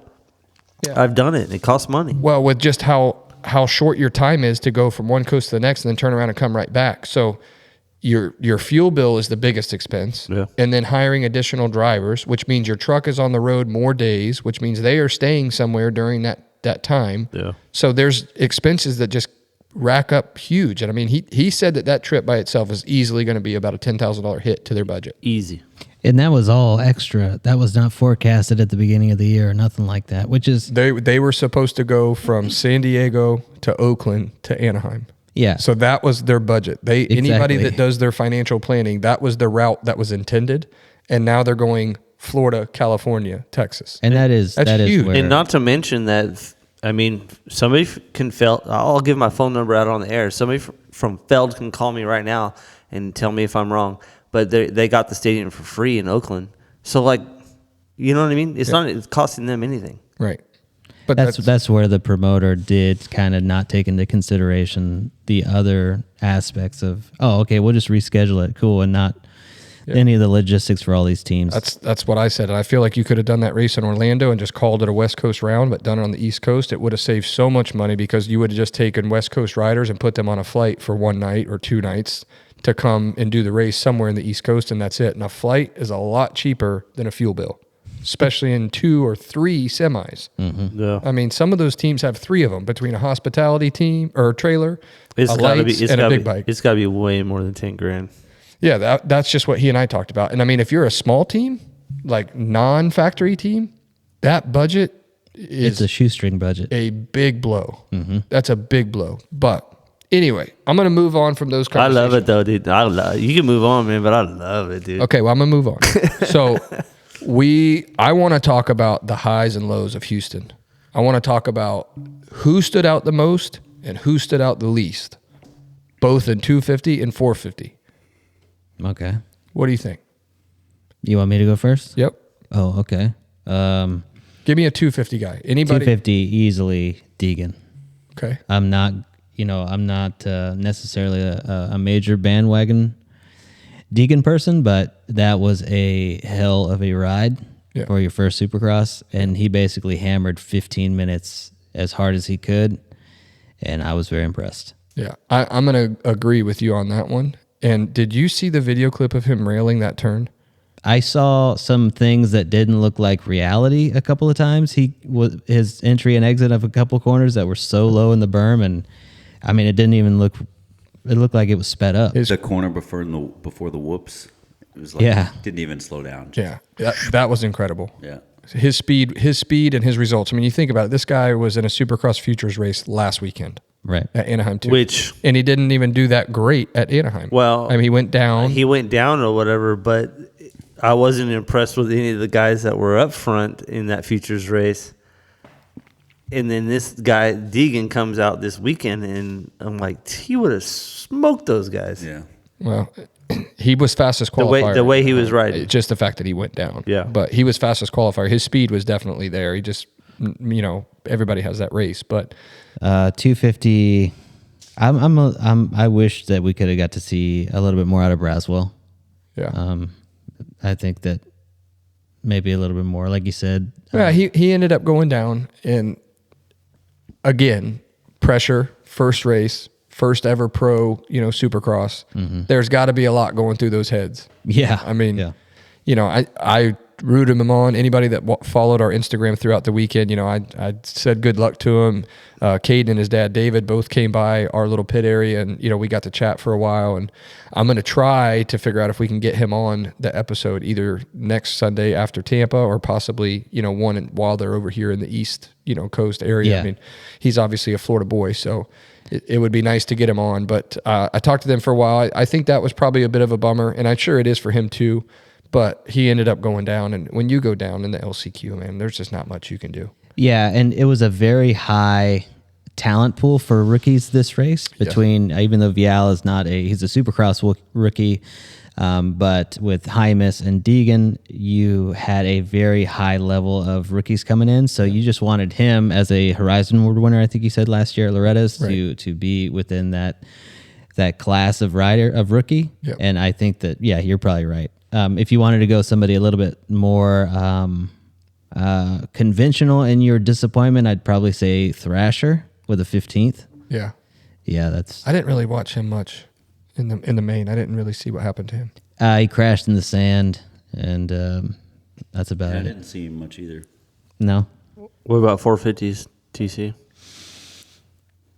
man, all I can focus on is the mental strength of Eli Tomac. Yeah. To be taking, basically chasing the entire day, and to go out into that main event and just absolutely do what has to be done. That to me, the mental game is on another level. They don't make guys like that anymore. Yeah. I'm concerned because that was unbelievable.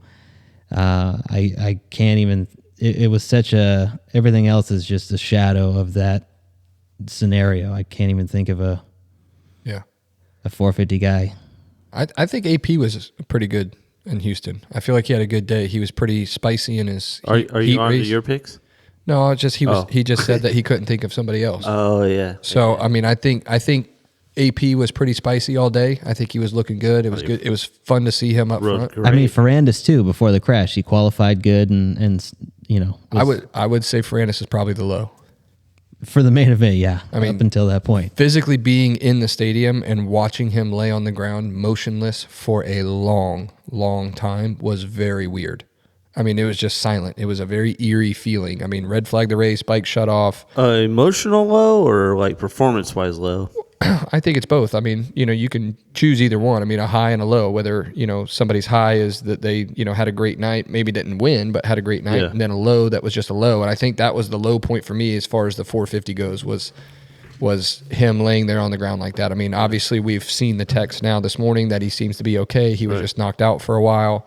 He's going to have to go through concussion protocol and figure out what that entails. But you have any highs and lows outside of those? Honestly, I'll start with 450. My low is Cooper Webb. Yeah, he didn't seem like he had a great night. Listen, dude. That was my all-star. Why would I pick Cooper Webb with like a 25 whoop section? I mean, he's a all-star? two-time champion, good friend of ours. That doesn't matter. He's a two-time champion. He knows That was fifth, right, Shane? He knows what it takes, and it's crunch time right now. Everybody's excited to go east. It's good dirt. I mean, the dirt looked good. I mean, it got hard. He was up front in the beginning, wasn't he? He was up front in the beginning, and then kind of like He was, because I remember he was battling with AP. settled into where he was at, and I was like, dude, we need. Me personally, I think Cooper needs to step it up a notch if he wants to be in the championship hunt at the end. Yeah. I couldn't. And it wasn't a great performance. He's definitely doing better this year than last, obviously. But, I mean, at least it's good to see him up there battling. Well, Low in the 450? Yeah. AP was up there, dude. That's my low. Like, dude, come on, man. Like, That's your low? yeah, that's my low because you were there. You were there, and he was actually running with Eli. What do you finish? fourth. Fourth. Oh, he just missed the podium. He should have got the podium. Yeah. He should have capitalized on that and got the podium. I was super happy for him. He looked really, really good. Maybe I put more pressure on these guys, you know. What about Kenny?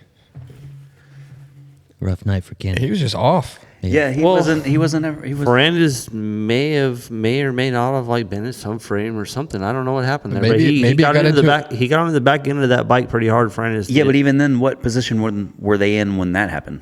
8th or 10th or? I think they were somewhere up there. Yeah, Yeah. 6, 7, 8, somewhere like Yeah. that. Yeah, he was never really up front. No, He didn't get any whole shots like normal or nothing like that. no. But maybe that mentally, you know, when you have to roll around the track and it's red flag because the dude hit your rear tire and he's out stone cold on the track. Maybe mentally it had something. Yeah, I mean, He seemed off all day, though, See, even in qualifying. We right? didn't see any of that on TV. Like they they barely showed it. Yeah. there was a red flag, and then they finally said, okay, it was Dylan Ferrandis and all that. But we didn't know. I didn't know that he was knocked out. I had no idea any of that stuff until today. We were talking about it. He was stone cold for a while. And then they showed him, like Shane was saying, he's in a neck brace walking around. That don't make any sense. Yeah. But I mean, I used to be a medic. I just don't understand the whole neck Yeah, brace yeah, thing. right. But No, then I you get to agree. walk around and hop in the back of the mule. It's like, all right, well, okay. Holding traction on his neck, but hey, just walk over here to this mule. Yeah. That was weird to me, but whatever. Hey, 250s. I have to agree with TC. Deegan came out on fire, dude. Like that was impressive. That was impressive. I was like, dude, this guy's freaking getting it.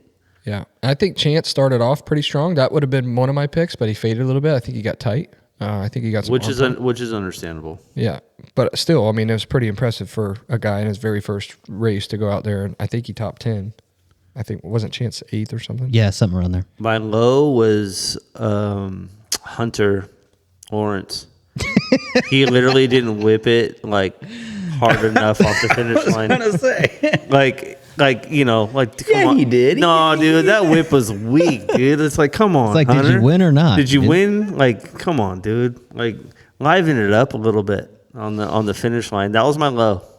I was happy for I was Hunter. I was oh, happy that dude. Hunter showed up, and I'm not that he wouldn't, but you know what I mean. I was happy to see.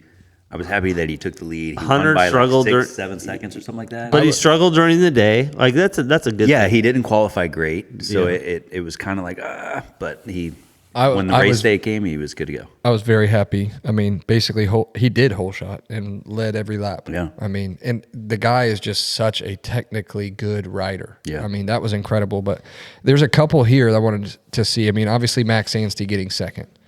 I don't know if anyone had that on their radar. No, That, that's just personally, that doesn't impress me that much coming off of the 450.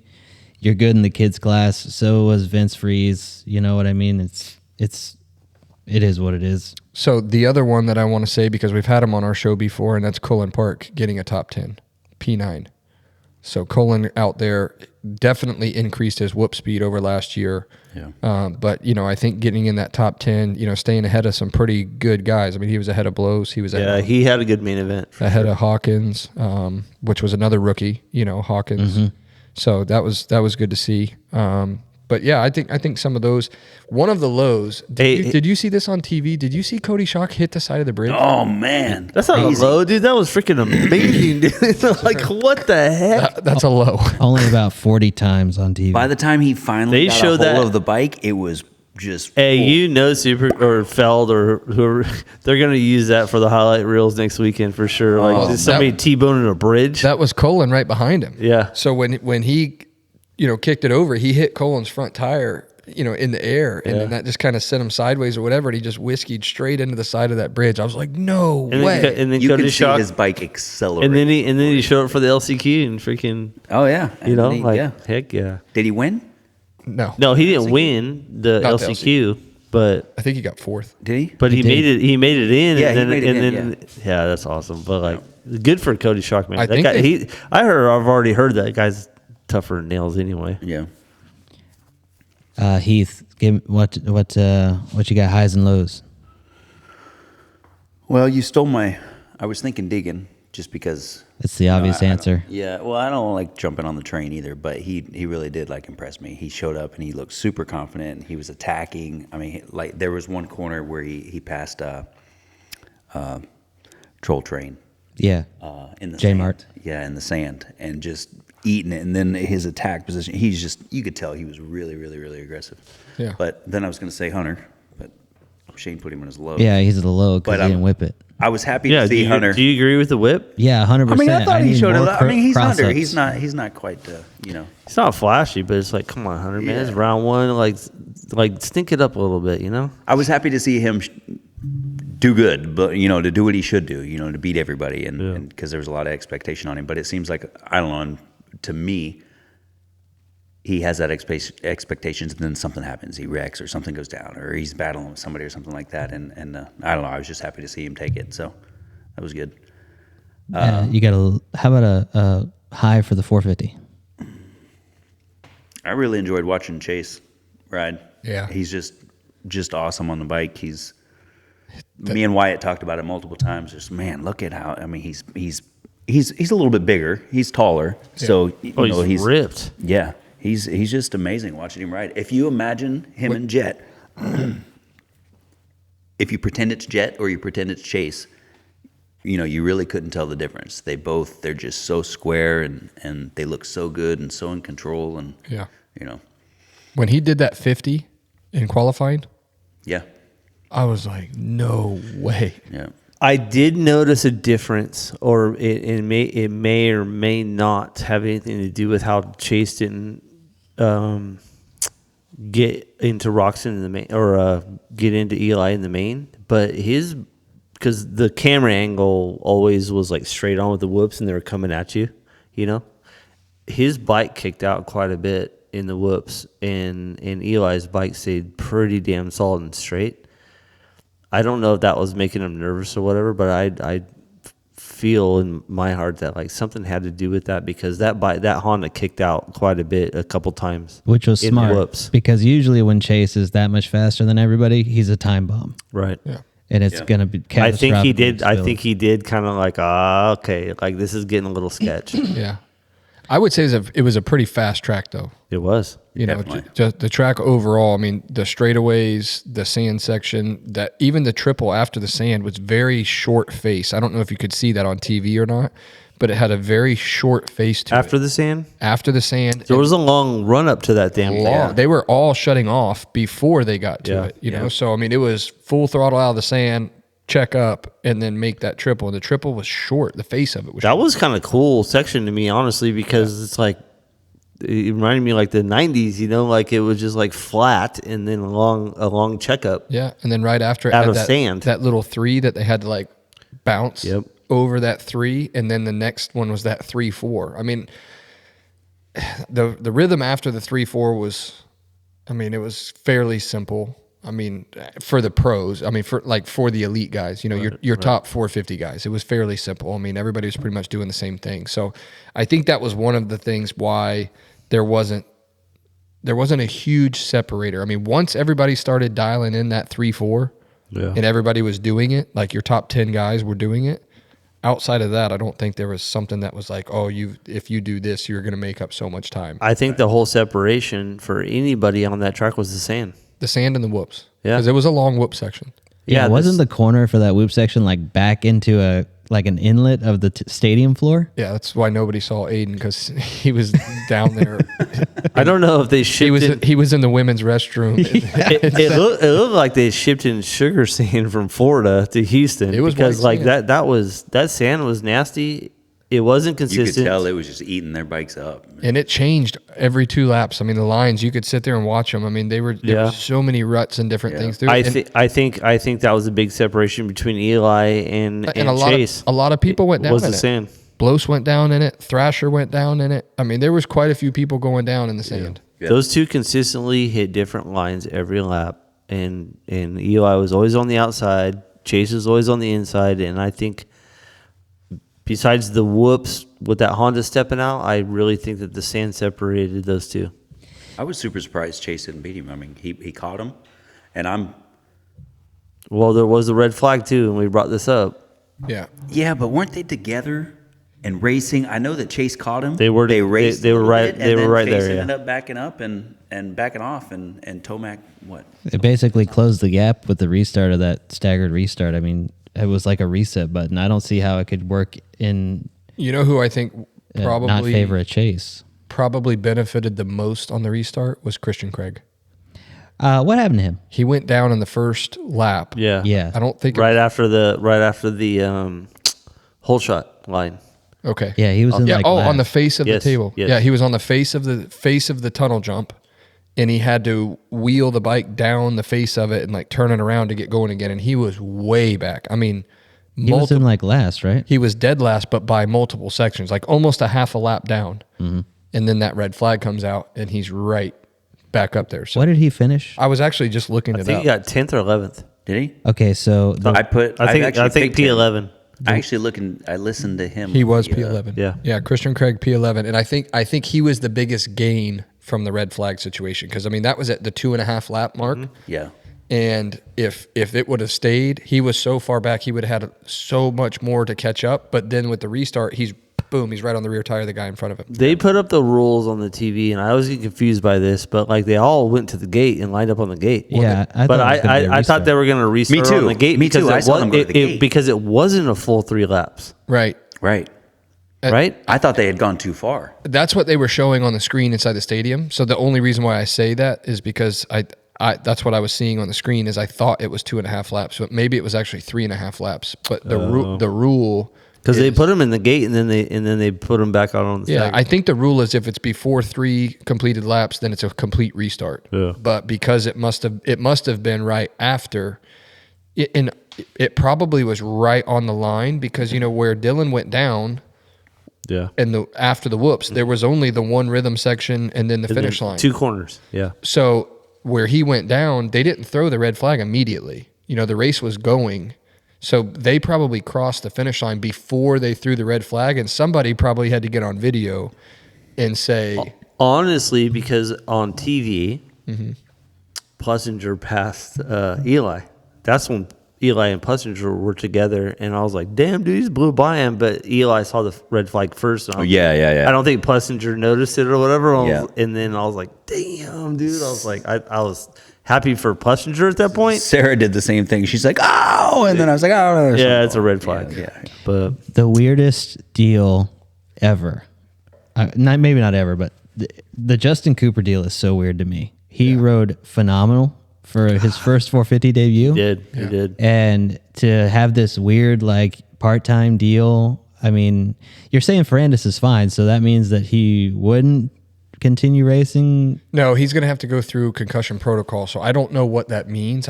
Like as far as timing, I don't know what that means as far as timing goes, but I'm sure he's going to have to go through some type of impact test, which every rider does at the beginning of the season because it gives you a baseline.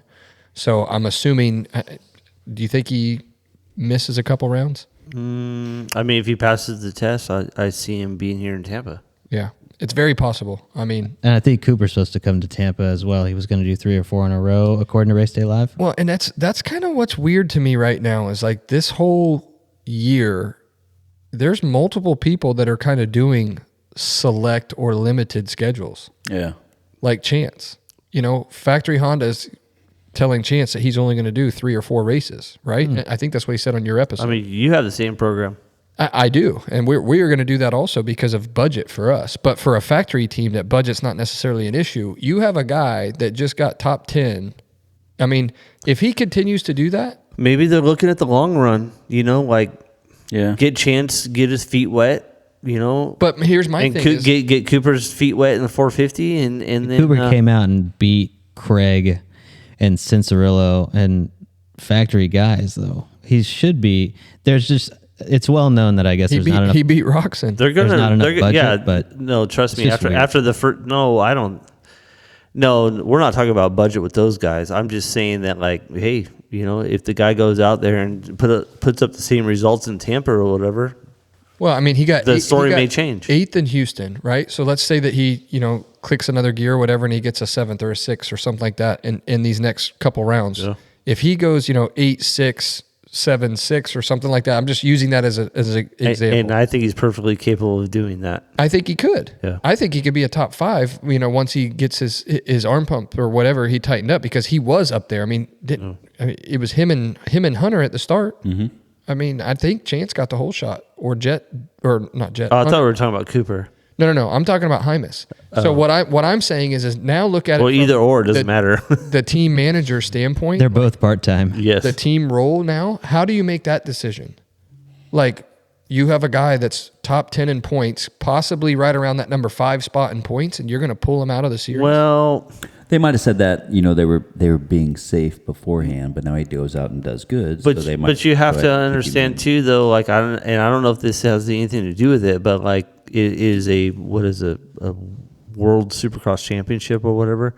So like, maybe they want him to go out during the outdoor rounds and see what he can do there, get his feet wet and all that, and then race the last 3 Supercrosses for that whole championship or whatever, and then start over next year. I don't know. I'm just. Yeah, but he would have to qualify for it. If you pull him out of the series, I don't know if he would. Yeah, you're right. So- You have to get to a certain point to even get to those last rounds. Right. I don't know. That would be a tough decision. That would be a tough thing for me too. To try and put somebody like our guys. I already made that clear to everybody. If these guys were out there and they made every single main between these 6 rounds that we are committing to doing, we're doing the first 4, and then we'll probably end up doing Atlanta and Nashville. But if these first 4, if they made every single main, I would have no choice but to put them on the road. I'm not going to take it away from them and their opportunities to be a potential top 20 in the overall series standings. But as rookies, the guys that they're working for, the factories or whoever they're riding for, are probably looking at the long game. They're not so much worried about this year, and like, they're not chasing trophies this don't know. year. I look at- What is the at long it- game, though? What is the long game? A 2-year deal? The long game is the fact that they're signed with them and they want to start a career for them, not just rush into all the cha-cha in the first year. But I think if you're out there in those first rounds, like 3 or 4 that I think they say that they're going to do, if you're proving that you're ready and you're proving that you're a top 10 guy and you're Might in the change. points, then Yeah, it might change. that would be hard to pull them out of.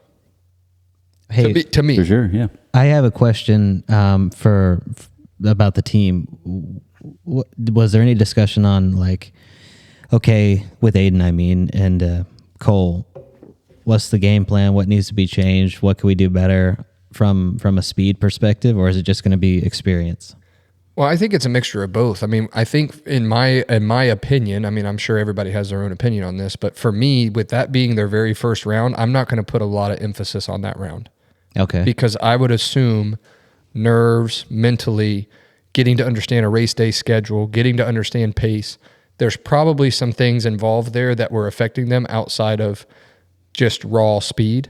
So I would say, for me, this is the reason why I signed them up for the first 4, because I want to see how these first 4 go.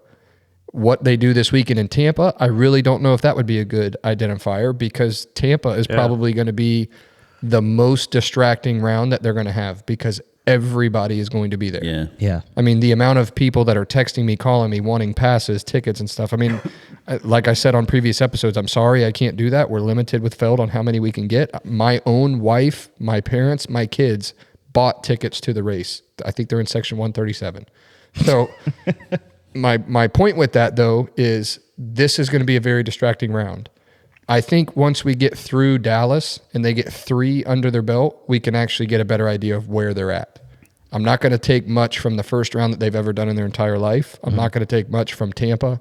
That's got Being their home round. home round, a lot of distractions.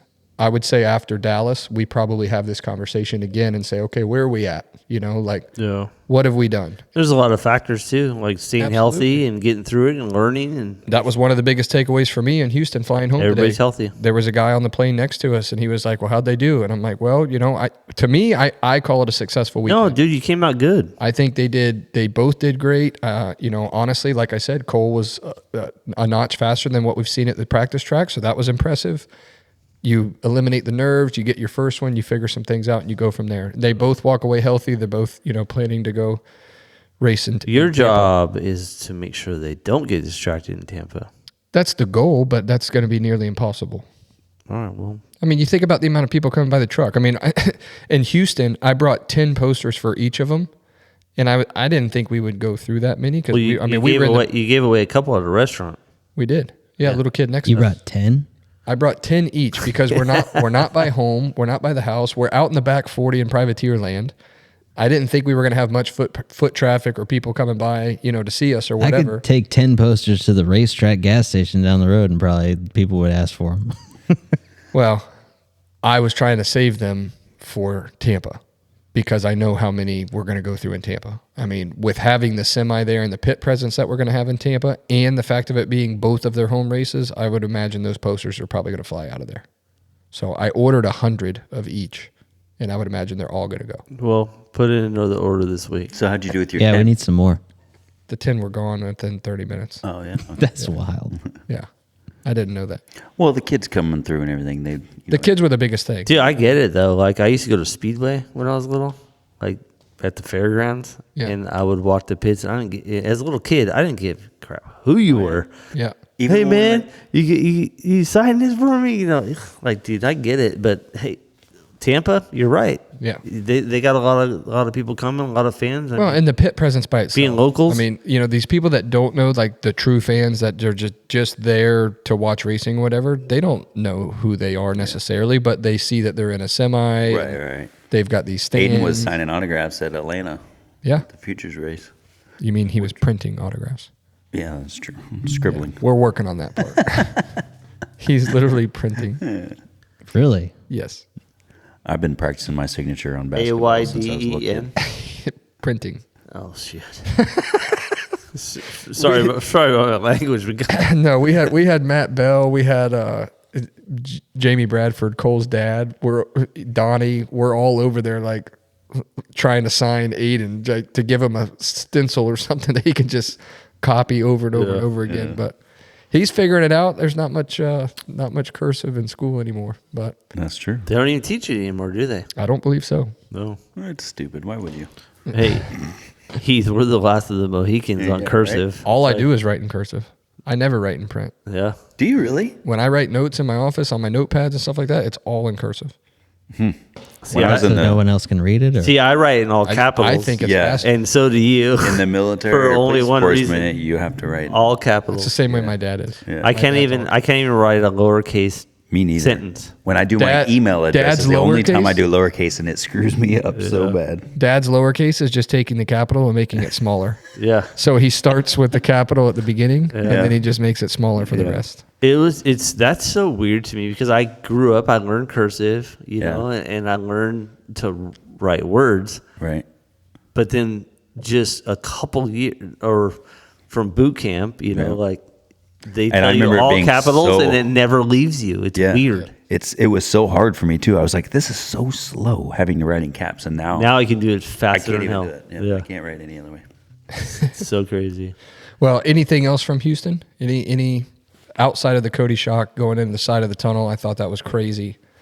Oh, there was a spectator in our section. You can ask John Park about this on. Please tell me they were streaking.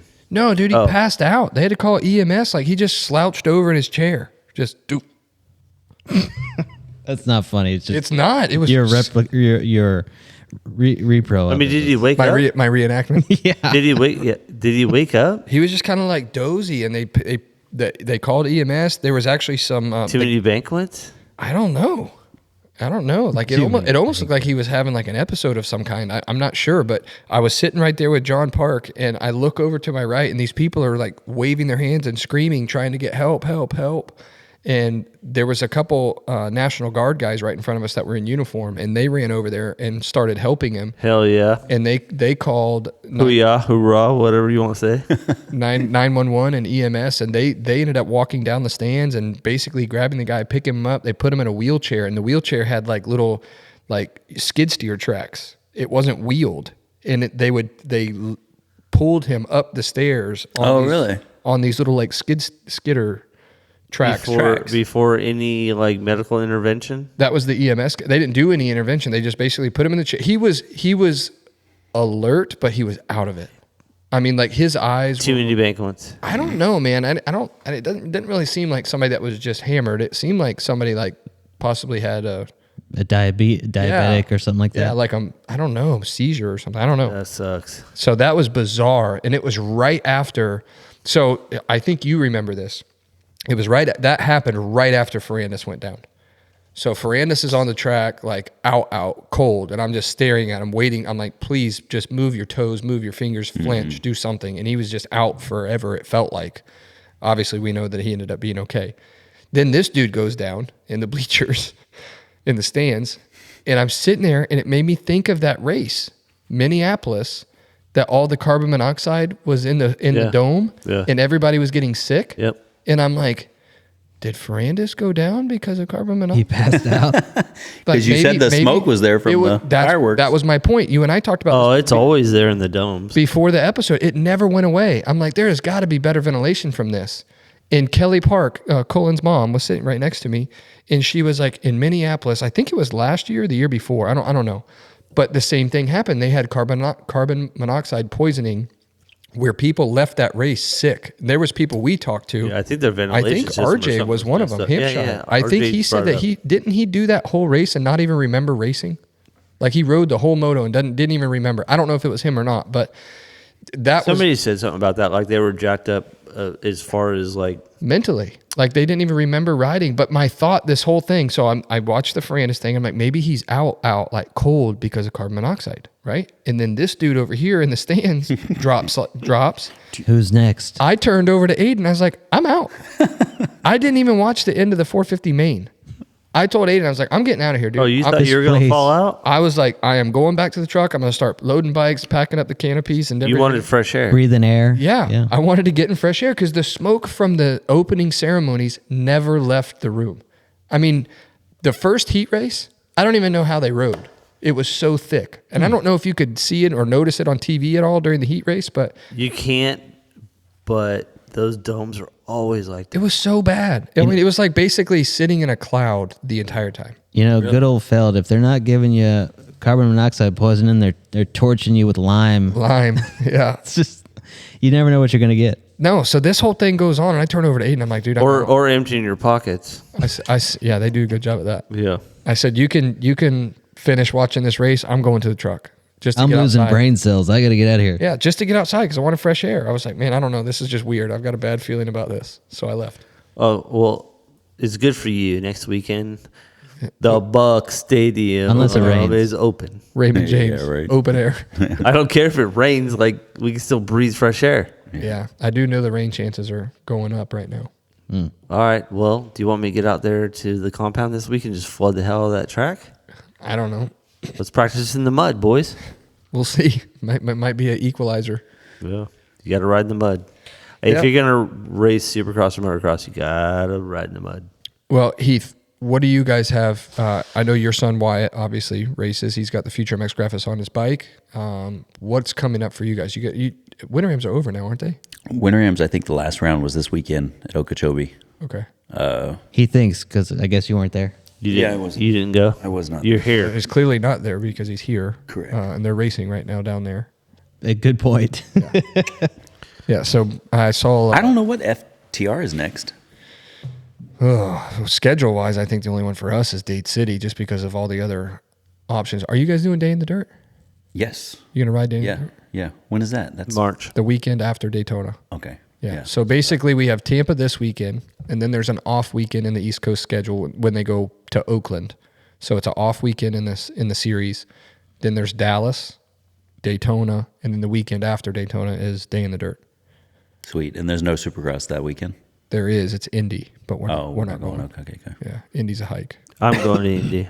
I'm super excited for Day in the Dirt. Shane, did you sign up yet? No, I'm just going to Indy to go to Indy. No, for Day in the Dirt. Oh. No. I haven't Not decided. if he's going to Indy. It's the same weekend, Oh, you were just going to go to Indy no matter what? just to go. No, I'm going to save it for Nashville. Yeah, I'll be Day in the Dirt. But no, I have not signed up, Tyler. Hey, did you know that Nashville's a day race? No. So it's not a night. It's not a. I have not looked at the schedule, so don't hold me to this. But I was told this weekend when I was talking about what rounds we were doing. Yeah. And one of the guys that was there, I said, "Yeah, I really want to go to Nashville because I love the town of Nashville. I love country music, especially live country music. It's a cool town, a lot of cool stuff there. So we basically get an excuse to go racing and go to Nashville at the same time." And the guy said, "Yeah, Nashville is a day race." So it's a daytime format. I think the races, like the night show, essentially starts at 2:00.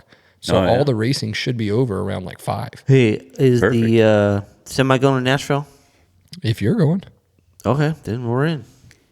yeah. Right now, people were asking me that question in Houston too. Where's the semi? What are you guys doing? What rounds? Right now, the semi would be going Tampa, Daytona, Day in the Dirt, Atlanta, and possibly Nashville. All right, well, let's go to Nashville. We can do that. You want to put it in writing? I'll write it right here on the table In cursive. in cursive. Yeah, please write it in cursive so I can't read it. All right. Anything else, Sugar Shane? We got Tampa coming up this weekend. Huge thanks to all the people. Good job to the boys. Proud of them for what they did this weekend. We're going to try and put Did both an awesome of them. job. Put both of them in the night show this weekend in Tampa. If anybody listening is going to be at the race, we have 90 posters left. All right. So come. Oh my gosh! Come by Can the you just truck. order some more tomorrow, please? Get there early. We can.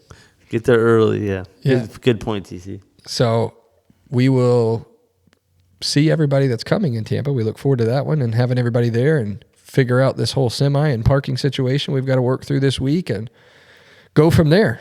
Heath, anything else? Anything else you can think of? No, man. Thanks for having me. Yeah, I'm glad you got to come hang with us. The Big 20. Oh, you know what? What?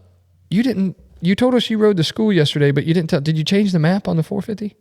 Yeah, I put the stock one back in. Any difference? It's good. Better? Gets more power for you.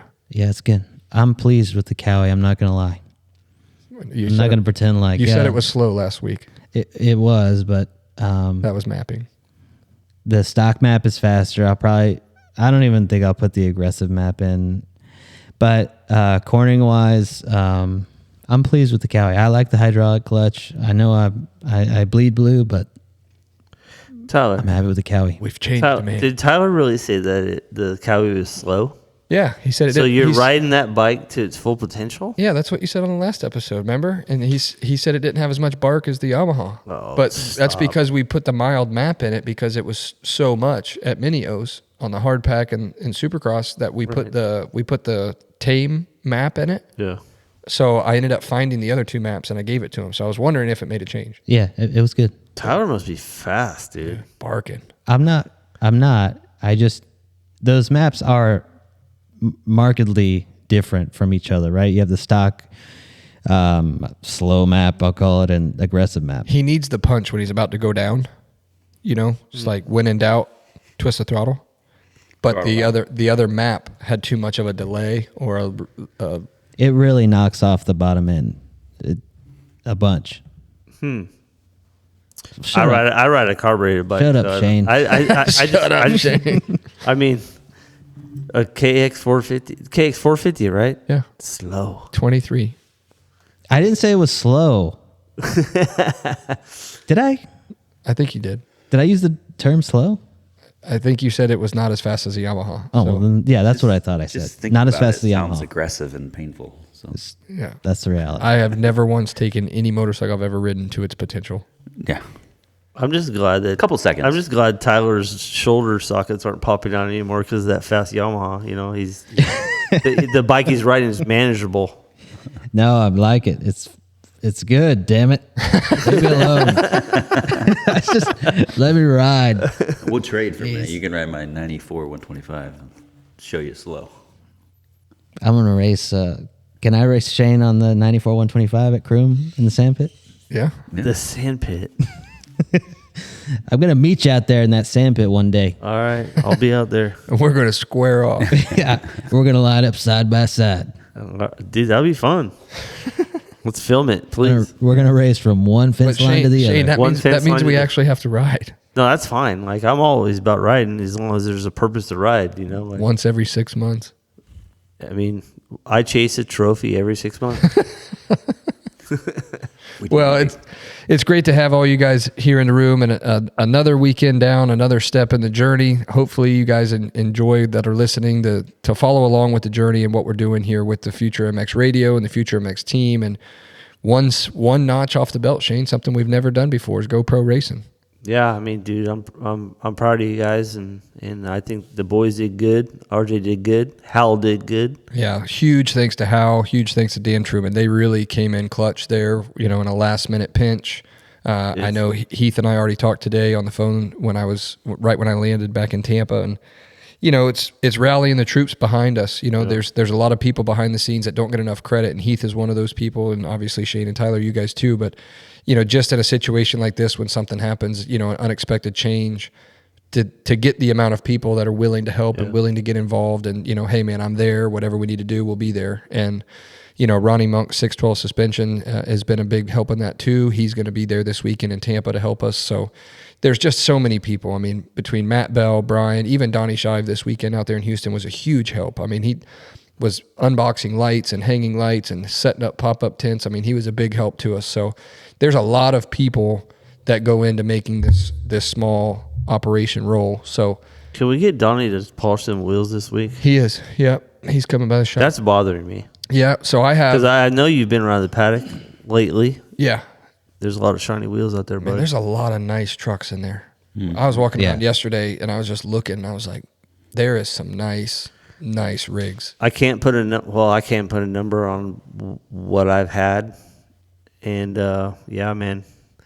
Yeah. Just, What are they, 7 figures? yeah. They're $1 million trucks. Okay. Well, I mean, There's some that are more than that. they can be, Some but that are a couple mil. But I know the last truck I spec'd out and bought was just the tractor was well, with the water box and everything, was well like pushing 250. Yeah. And that's just the truck. And that's just the truck. The trailer is one of the most expensive parts. So yeah, And that doesn't include getting it wrapped and stocked. it ain't Yeah, no right. it ain't no joke. Like we can talk cost. Well, that's a whole nother show. We can talk cost of stuff, and it's Well, I insane. think we saved that for, we got to get Big B on here. At least a call in. We'll The do only a call thing in. that I was me- going to do a call in today with Dan Truman, but he's actually not feeling very well. I'm telling you, is that carbon monoxide? the only thing that me and Big B do as of late is just every day screw with each other on Instagram. Just send dirty pictures to each other. No. Like I'll find some messed up stuff and it'd be like, oh, Big B at it again, and then like I'll tag him and then I'll tag Dino and Jimmy Jack Driver and all them. Yeah. And it's been an ongoing thing for probably a couple of years now to see how bad we can screw with each other. That's great. But yeah, dude, I would love to have him on the show, to be honest with you. And he's actually going to be here in Tampa this week. But the problem with him Just time. is time, 'Cause, I mean- and he has a hard time leaving that truck. Like, Oh, dude, imagine- he's married to that thing. He is one of the guys that's going to have to make that run from Tampa to Oakland. Well, he's going to have a chappie or somebody with him. But yeah, it's a struggle. That's a hike. So Saturday night, they're probably going to roll out. Yeah. Well, we could maybe when he's driving, if he's got his headset on or something, we can reach out to him and try and do a call in with him. We were going to have Dan Truman on there today, but like I said, he wasn't feeling well. He was actually the flight right behind mine, so he was a little bit after me getting back home. But I just wanted to do a call in with him to get some of his take on the East Coast round. He's helping a lot of people, get ECUs or on all the factory Honda stuff right now. We run them on both of our helping bikes. you guys out. Yeah, we run them on both of our bikes, and Dan, I want one. he was a huge help getting Hal, involved. And Hal was a major player for us this weekend. Yeah, Dan called me the other night and he was like, "Hey man, Yeah. I called Hal for RJ," and I was Yeah. like, "Oh, really?" And he's like, "Dude, Hal's all about it." Like, Yeah. Dan thinks outside the box. Yeah. Yeah. And I mean, he's a quality dude and he's got a lot of respect, from people around him and stuff. So when somebody asks, hey, do you mind helping these guys or helping whatever? I mean, they jumped right on it. So, Yeah. and he came by the truck multiple times. It's the same thing with Aaron Kane with Oakley. I mean, he came by our truck multiple times throughout the day, you know, advice and I mean, check out these Oakleys on the table. yeah, those are awesome. Yep. I'm a huge fan of Oakley and everything they do for us. So anyway, we're going to keep plugging along, taking the semi to Tampa this weekend. Outside of that, any final thoughts, Mr. Tyler Kasha? Other than just let's keep chugging along. Let's go racing at Tampa. Let's go racing. Boogity boogity. Let's go race at the sandpit at Crum. Shut up, Shane. Well, we're going to hit it. See ya. Hit it.